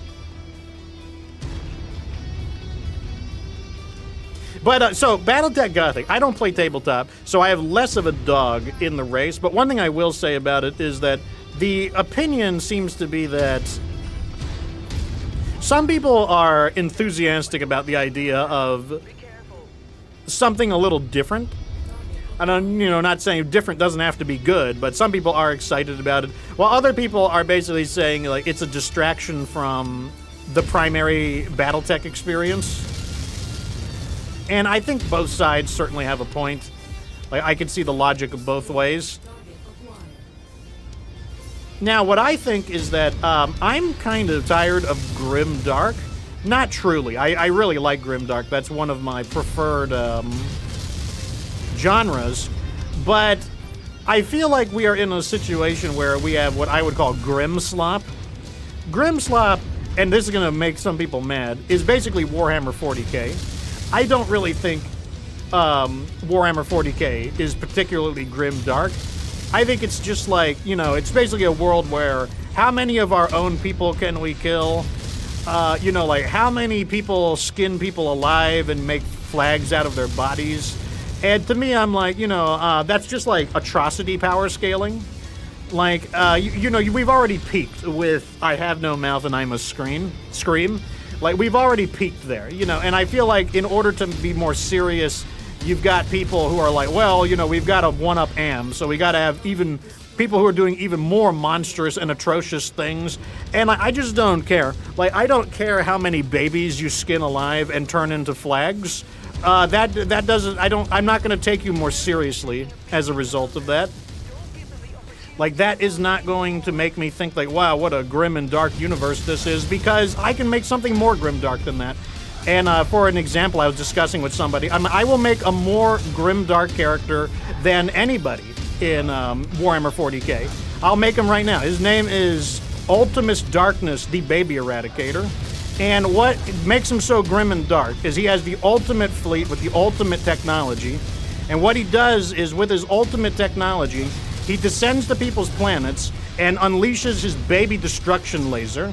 The laser basically covers the planet and it basically fries all babies. It kills all babies. They die in like terrible agony, terrible pain. It's awful. But the thing is, that's not that impressive. So he then takes the rest of the population and he uses his de-aging weapon.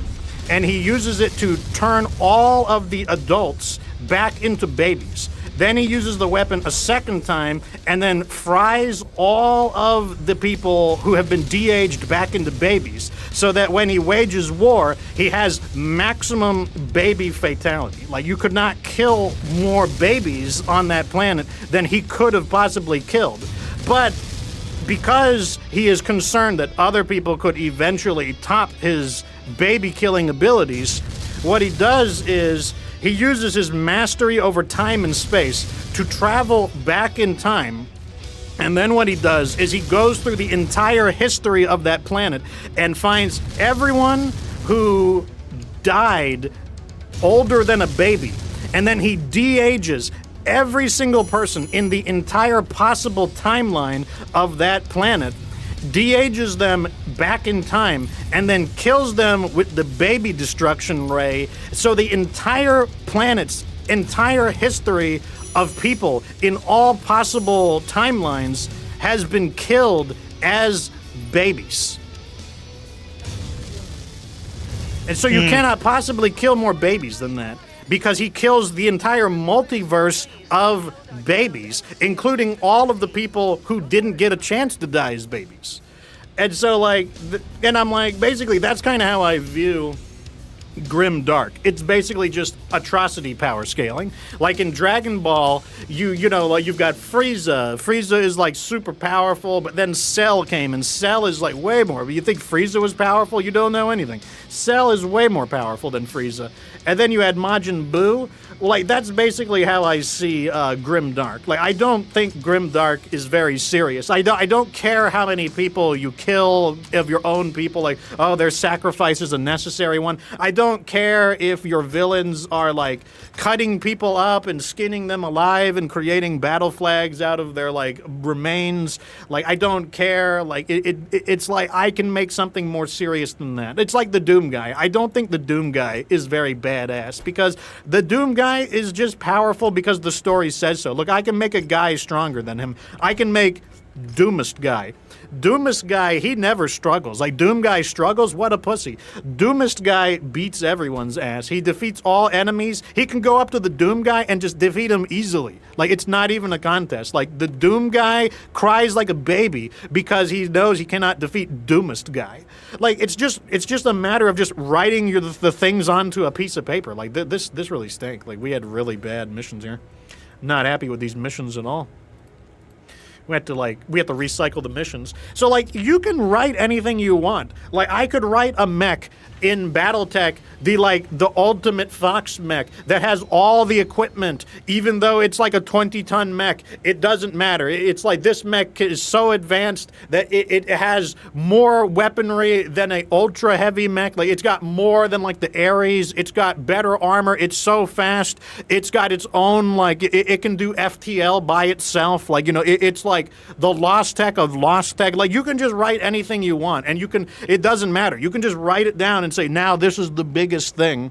And that's just how I see a lot of these storylines. I'm just not impressed. Like, I don't care how grim and how dark you think this is, because, as I said, grim dark basically peaked with I have no mouth and I must scream, because Am he barely kills people. Like, I mean, he's killed people in the past, but the Allied Master Computer basically, he talks. That's what he does. He spends his time talking to people and, like, crafting adventures for them to, like, experience. And, like, that's what the Allied Master Computer does. And I'm like, he doesn't go around, like, I mean, sure, does he do some, like, wacky shit? Sure, he does some wacky shit.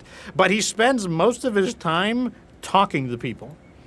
And, like, that is as grim dark as we have gotten. And so, like, that's kind of how I see, what am I use this time? What is this mission? I didn't even look at the mission. Warzone. Okay, I need to use something a little faster. Also, they got my main gun on the Centurion. A little annoyed by that, but, you know, I'll blame myself for, like, talking and not fighting. I wasn't, like, concentrating. I'm going to use a Firestarter. Firestarter laser mod. Use a cicada. Okay. I'll send a full squad of the Firestarters in. But that is my opinion about BattleTech Gothic. Like, you know, like, the Gothic aesthetics, I do think Gothic aesthetics are cool. But, like, when we talk about Gothic Grimdark, I'm like, I kind of roll my eyes at. Now, maybe BattleTech Gothic doesn't atrocity scale. I don't know. I don't know enough about it. But I'm kind of, like, burned out of Grimdark. My preference for Grimdark is really Gundam. Like, Gundam is grim and dark, but it's like, it's grim and dark in a way that isn't gratuitous. And, like, that's kind of the way I prefer it. Why is this laser? It says this laser is not in a group.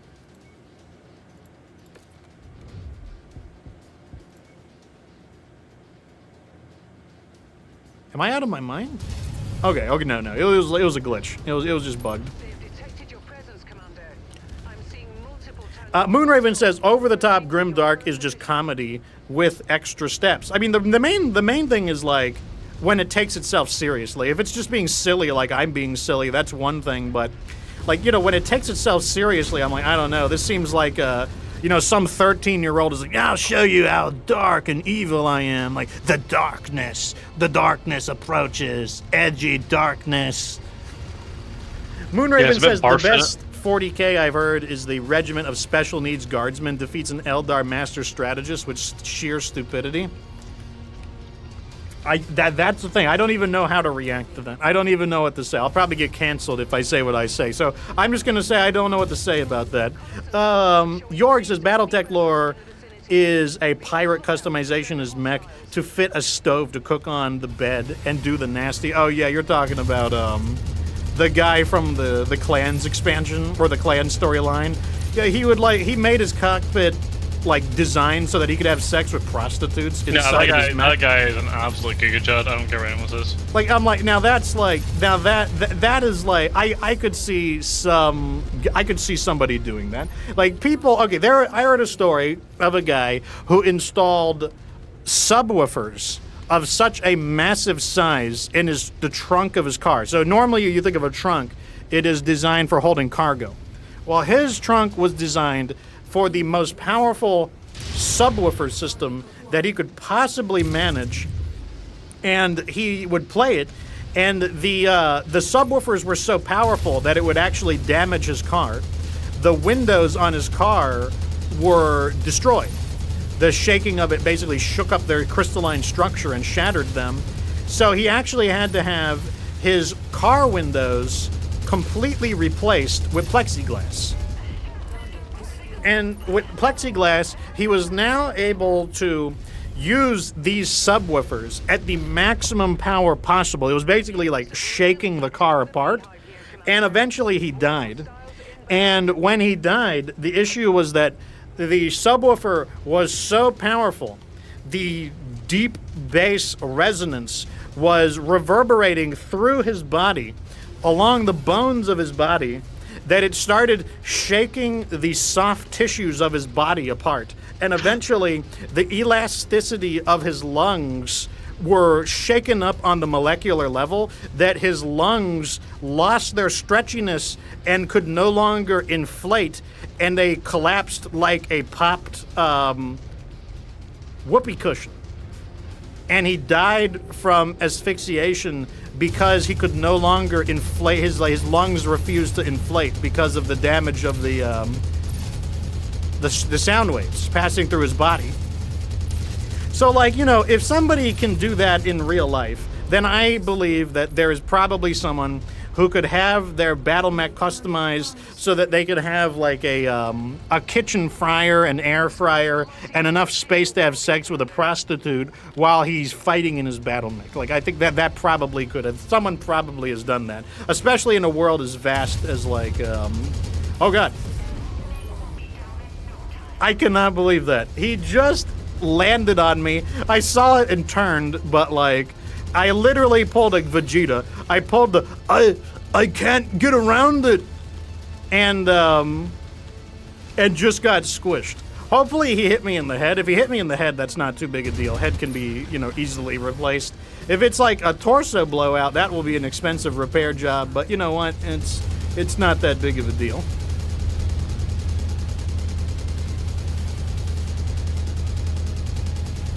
I don't know what I'm shooting at, but I'm shooting. That's like that's like an actual react from me. Like okay, a lot of times I do ham up my commentary a little bit. Like, you know, I'm trying to be a little more excited than normal. It's not like too far beyond my normal personality, but that, oh God, that's my actual personality. That would be my actual react, because I'm actually a much more deadpan person in real life, comparatively speaking. And so like that is much closer to how I actually would react in surprise. At the same time, my actual personality, like, I do tend to recover from surprise very quickly in real life. Like, I process surprise very quickly. So, like, you know, a deadpan, like, oh God, and then I'm like, okay, well, let's just continue where we're going.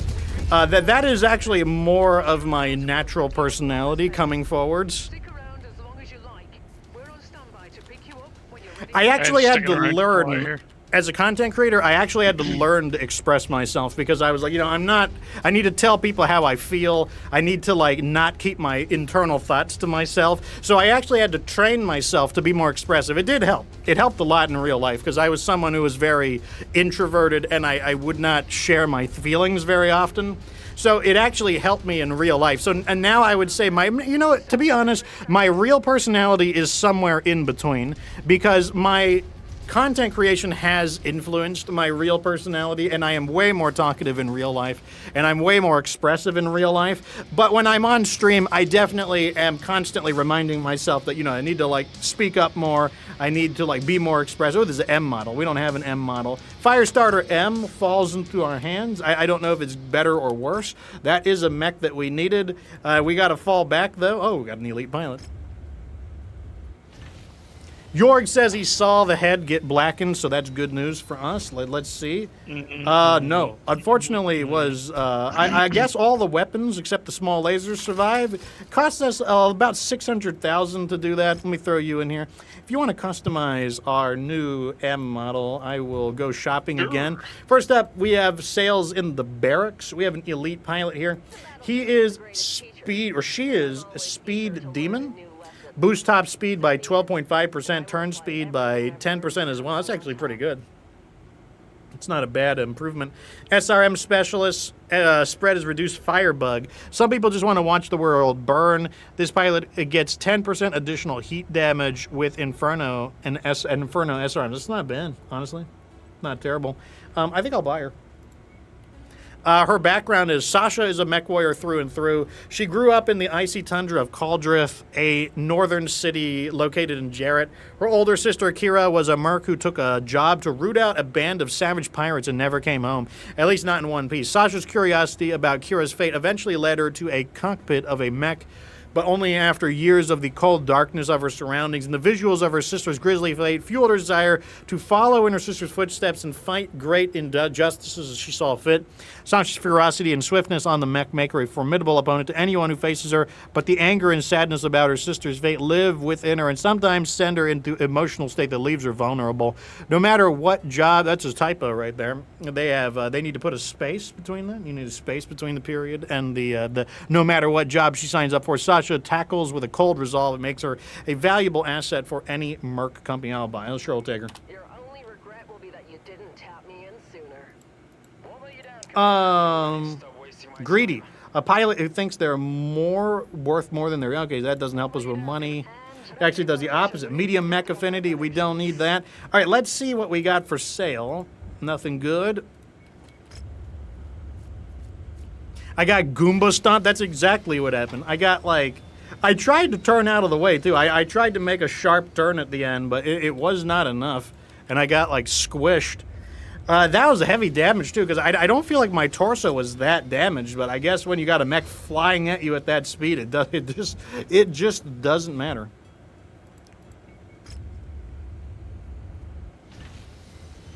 Got a rare Locust for sale, a 1E. I don't think we're doing Locust though, so it doesn't matter. Nothing good. Let's reset the missions again. I don't know how far we need to go to escape the mission range. Let me see if that's far enough. Okay, that's far enough. So that should reset the missions. In we go. Great pilot slop story. Yeah, I mean, I'm not going to hold it. To be totally honest, I have very low expectations for storylines in MechWarrior 5. Just being realistic here. So, nah. Well, I'm not looking for Gundam levels of story writing. No.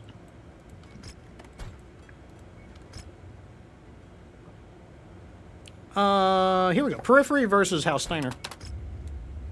What mods am I using? I'm just using one mod. I use the Mech Attribute Viewer, which allows me to see mech attributes. Unfortunately, none of these mechs have unusual attributes, but I don't use anything that alters the gameplay. So we've got Scorched Earth. We haven't done Scorched Earth in a while.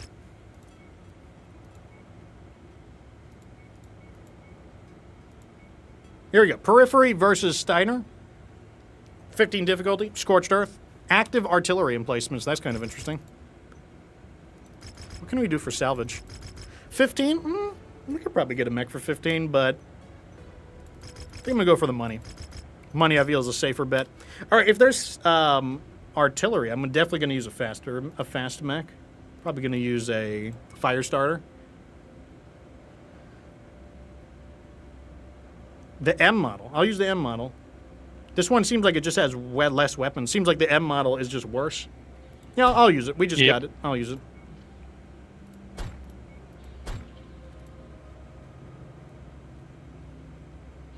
So the Firestarter M is probably a mech we're just going to have the one of. Like, the H model seems like it's just the same thing, but better. I don't know what the difference... I mean, they have the same amount of armor as well, like... It's just one for lore reasons, like, probably just exists for, like... Because it exists in the lore, so they put it in the game. Yeah, it makes sense. Oh my god. Okay, that's a lot of... They weren't joking with those artillery cannons. Holy crap, that's a lot of them. Got that? Okay. I'm going to start tearing up these artillery cannons, I guess. I'll go east. Oh, you want to go east? Go north? Right. I'll go north. rip up some artillery. Yeah, they should give us extra. We should get like artillery cannons should count as like negative weather, where you get like 25% more, where you get more resources for it. There's a lot of them as well. Like this is like this bit here's got 3 of them in one bit. Gotta change my weapon groups.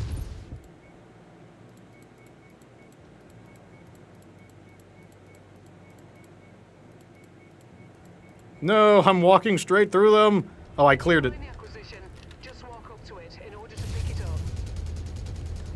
Target. That's close enough. Looks like they're all single cannons. Operation. So they're just a whole No, bunch of that's them. not A three. bunch. Oh, okay. The ones I'm killing are all single cannons. Stoked. Yeah, these ones here are, but I didn't kill one out of 3. This one's 1.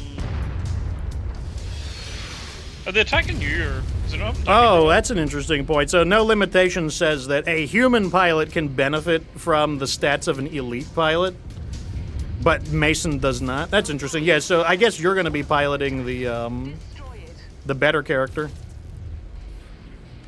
Nice. Because we do use Inferno, so... Or we do use Flamers. Target. Yeah. Targets engaged. Yeah, I really like them. Does it impact New target. the Inferno SRMs? No, I messed up. Yeah, I think she does more damage with all fire-based weapons.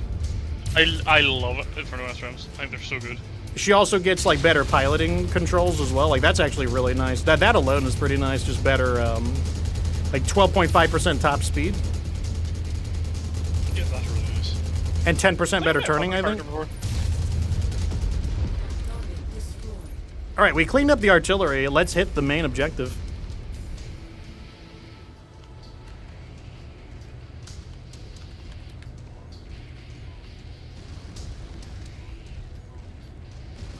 Today we're actually finishing the 8th MS team on Anime Night Rest of the demolition. because there's only 12 episodes in 8th MS team, so today is the we're gonna watch episode 11 and 12.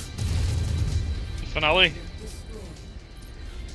Yeah, you probably would like 8th MS team. Like, it's like very gritty jungle combat, like combat at night, combat low visibility in the jungle, muddy. Yeah, probably more my type of thing. The character is like he's like not a full Giga Chad, but he's like a little. He's got like some Chad capabilities. Like he like peeps on this girl who's like bathing, and like later on she captures him because she's like part of a guerrilla insurgency. And when she asks like why he was staring at her, he just straight up tells her, I don't know. You were nice to look at, I guess. And I'm just like, oh,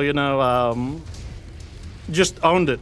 Like, didn't even make an excuse about it. I've actually used that line before. There was a girl named Bethany at one of the stores I was working with, and like we became kind of close. And she's really short. She was like a short stack. So like, she was playing a mobile game, like just some like weird slot machine. And I was like, I stood over her behind her back, and I was looking at the game she was playing. I'm like, oh, a slot machine.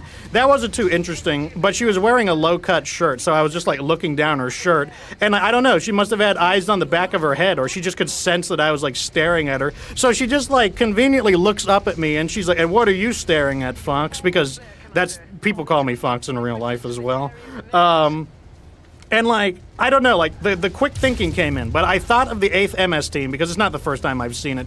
And I don't know how, but in like maybe in 3 seconds, I processed all of the things that like, what should I say? Should I like jerk my head away and look away? Should I be like, oh no, nothing. I was looking at the game, and I just told her, I was just like, no, I'm just gonna tell her straight up. I said, I'm just looking at your like massive jugs.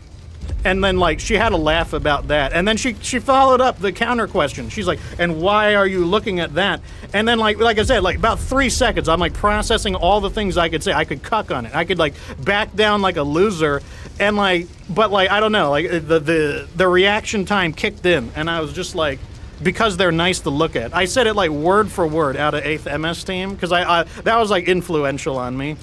And, like, that's how, like, we never dated, but, like, if I asked her out, we could have dated. Like, I could tell, like, I had, like, won her over with that. I'm like, well, I'll be damned. Like, the Shiro Amada technique actually worked. That is the next level dating advice, Fox. That's why I like to hear. Now, I will say, I don't know I knew a bit about her personality. Like, she was like, she's a country girl, so like being a little crude was not considered rude to her. So like, like I used some of my knowledge of her personality, but like, yeah, it absolutely 100% worked. Signature's gone. No one's gonna be able to utilize She sounds like she would be quite entertaining. time to get out of here, Commander. Yeah, I mean, like, where I live, like, maybe, like, 15 minutes away is, like, kind of a more agricultural area. So, like, yeah, you get, like, a lot of people who are, like, the cowgirl types. Found the target And that's exactly what she was. She was, like, a cowgirl type. the recovery procedure. What's wrong with that? Like, she dresses, like, like, jeans, shirt, or blouse. Like, that's how people dress in my area. Like, when Eve came over, she wears, like, a normal dress. Like, and, like, she would ask me, like, do I look weird?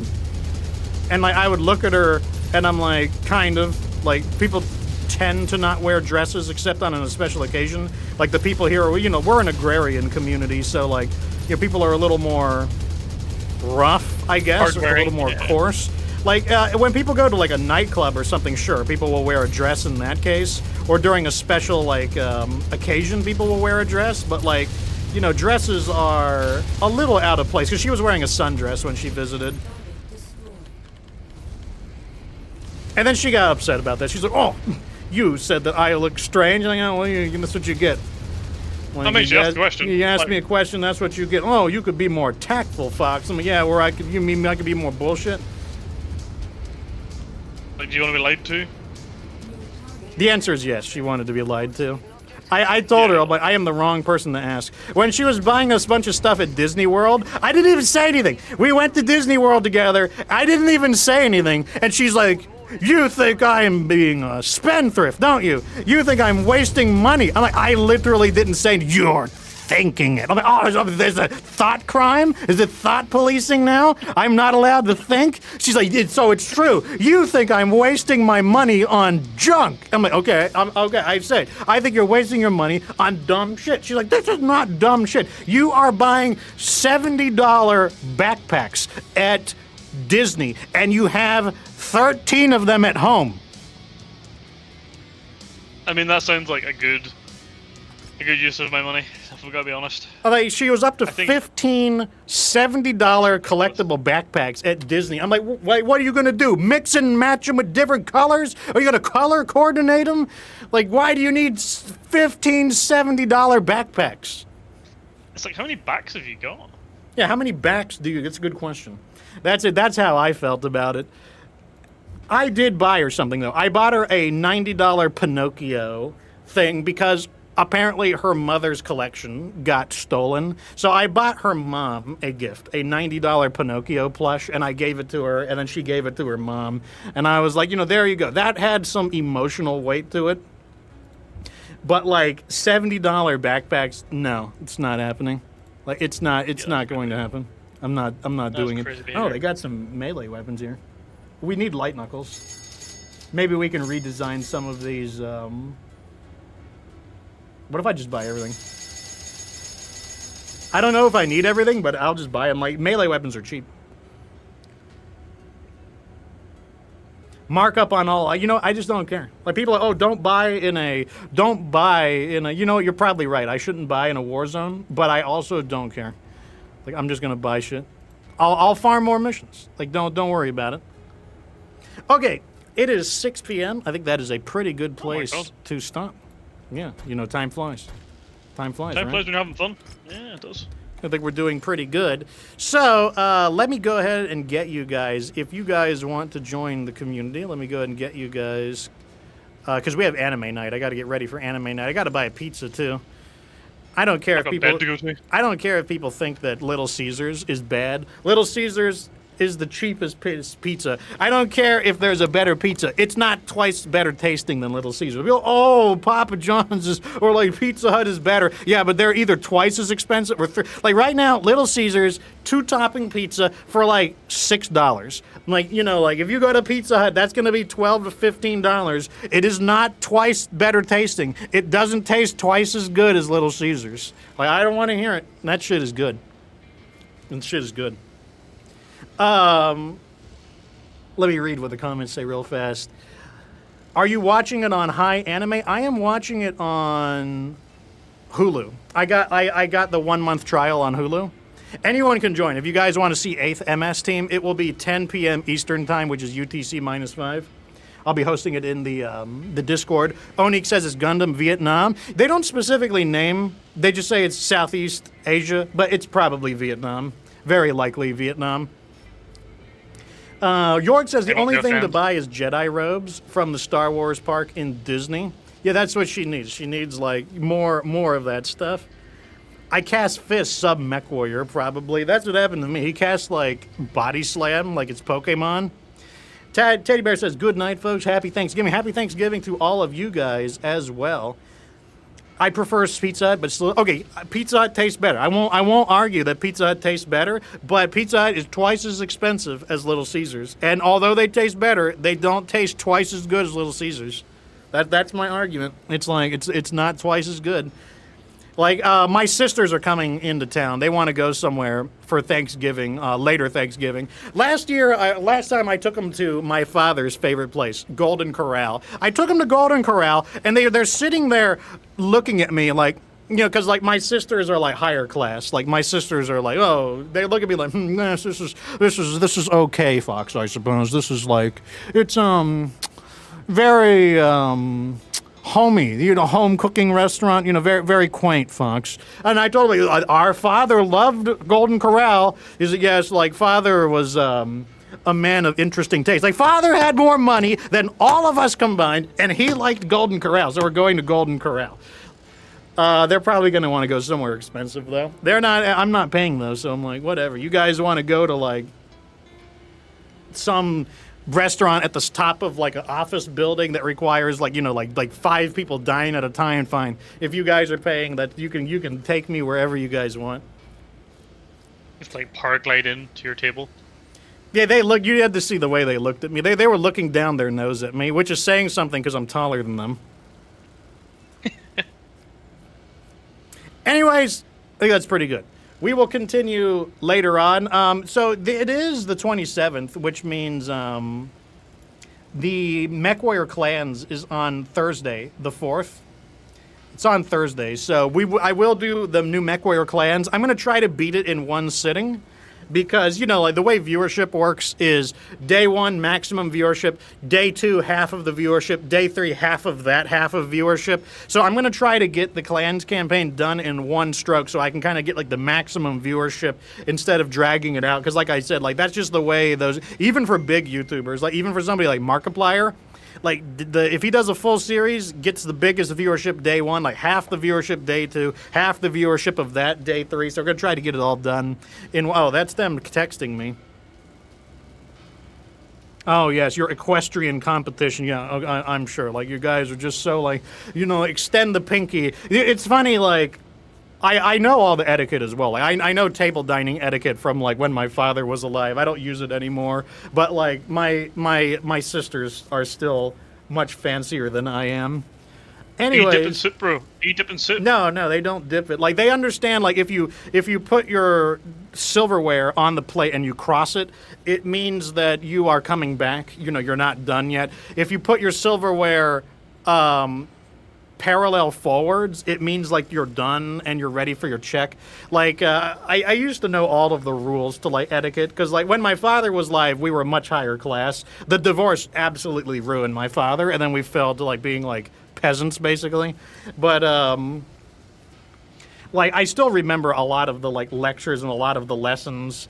Like I used to, for example, I didn't speak with contractions. I was more like a Klansman, like not like strictly, but like, you know, I was taught not to use, so like speaking without contractions is more forceful. I still have that tendency, especially when I type. I don't know if you might notice it when I text you. Like I have a tendency to say can not or will not rather than can't or won't. Yeah. Like I also all the punctuation. Just the way, yes. I also tend to I type very formally. So like a lot of the training is still there. Like it's like leftovers, but like now I'm like some like crude like hobo motherfucker. Like Yeah, my like, mom would be hillbilly horrified. too. If she saw how I am now, she would be like horrified. She'd be like, "You are no longer my son." I'm like, "That's fine. I can live with it." But Yeah, that's to just be the way honest, it's going I to don't have work. much training in etiquette either. I'm kind of just like scum class as well. Although I kind of work in a field with like fancy people. And, like, I mean, don't really know how to you deal with everybody else. you have knowledge. I mean, okay, you have a secretly high class thing. You have knowledge of like snobby alcohol drinking techniques, like like oh, True, a true. single ice cube, only a single ice cube, like more than one ice cube. Don't True, be true. silly, like you just throw that alcohol away. So like you have like knowledge of like sophisticated like alcohol drinking techniques. Yeah. I don't know. I'm not really built for formality though. Yes, the whiskey's true, but I'm kind of like slightly cheating because my hometown is like one of the biggest whiskey distillers probably in Europe. So it's kind of like cheating a little bit. Like I feel like everyone in my village slash town knows about whiskey. But I don't know. I'll put it this way: in BattleTech 2018, the main character's story really, I was like, I didn't say anything. I just kind of kept quiet because, like, his story is that he's from a wealthier family that was destroyed, and his family, like, he lost everything. Basically, I'm like, wow, that seems. I feel like I've heard this story somewhere. But like that's one of the reasons I like BattleTech and Gundam. BattleTech, you've got like they don't really emphasize it, but you have this upper nobility. Like the typical House MechWarrior is like basically a knight errant, basically. Yep. They don't really depict it very well in MechWarrior, but like yeah, like, a lot of them are of a nobility. The same is true in Gundam. The Earth Federation, that is not the case. In the Earth Federation, people are like, faceless mass production soldiers. But in the Principality of Zeon, you have the lower class, like commoner soldiers, but then like the upper class, you have the kind of like knightly BattleTech, like European aristocratic warriors, and I really like that distinction. There's something really magical to me about giant robots operated by an aristocracy who kind of see their conflict as half a military war and half like an honor responsibility. Like I don't know. That's like a really magical formula. That's what I really like about both BattleTech and Gundam. I wish they emphasized it more in MechWarrior 5, but at the same time, I understand that Piranha Games is mainly focusing on the gameplay mechanics. Like story writing is not really their strong suit, but like that is something that I do miss. And it's something that, like I said, that's something that I do get in Gundam. I do like, okay, so we got to the part in 8th MS Team where the Goof appears, and the Goof is like a very powerful close combat machine.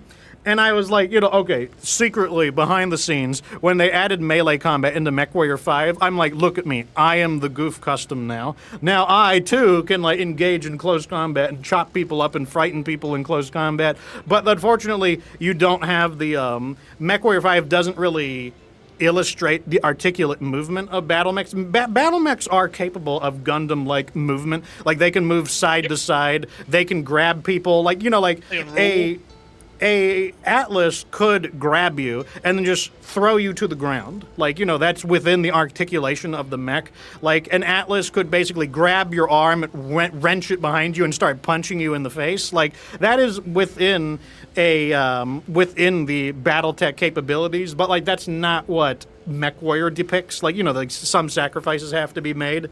So, like, if they depicted a more articulately moving battle mech, then like you can get away with a lot. Like some mobile suits, depending on the Gundam series, are very, very agile.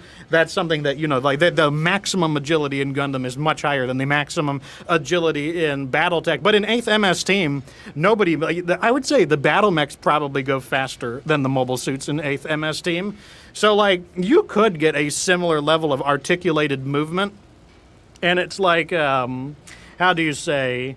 Like I'm always like, oh, now is my chance to be the Goof, because like that's like one of my favorite mechs in Gundam. But like, you don't quite get there. And, like, they have the weapons. So the Goof has a heat wire. It's basically like a taser. It's like a cable on a winch, and it's underneath his arm. And he can fire it, and if it connects to you, it delivers an EMP blast, and it basically deactivates the mech. They have that in BattleTech. They actually have a weapon called the Mech Taser, and it does the same thing. So, like, but the thing is, they just don't depict it in the game. So, like, you could be the Goof in MechWarrior, if you had a battle mech taser, you like attach it, like EMP them, and then you start beating their ass in melee combat. But they don't depict those kind of like unusual weapons in MechWarrior typically.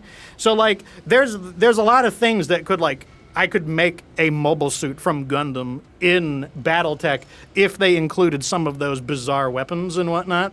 So you know, like those are just some of the things I miss.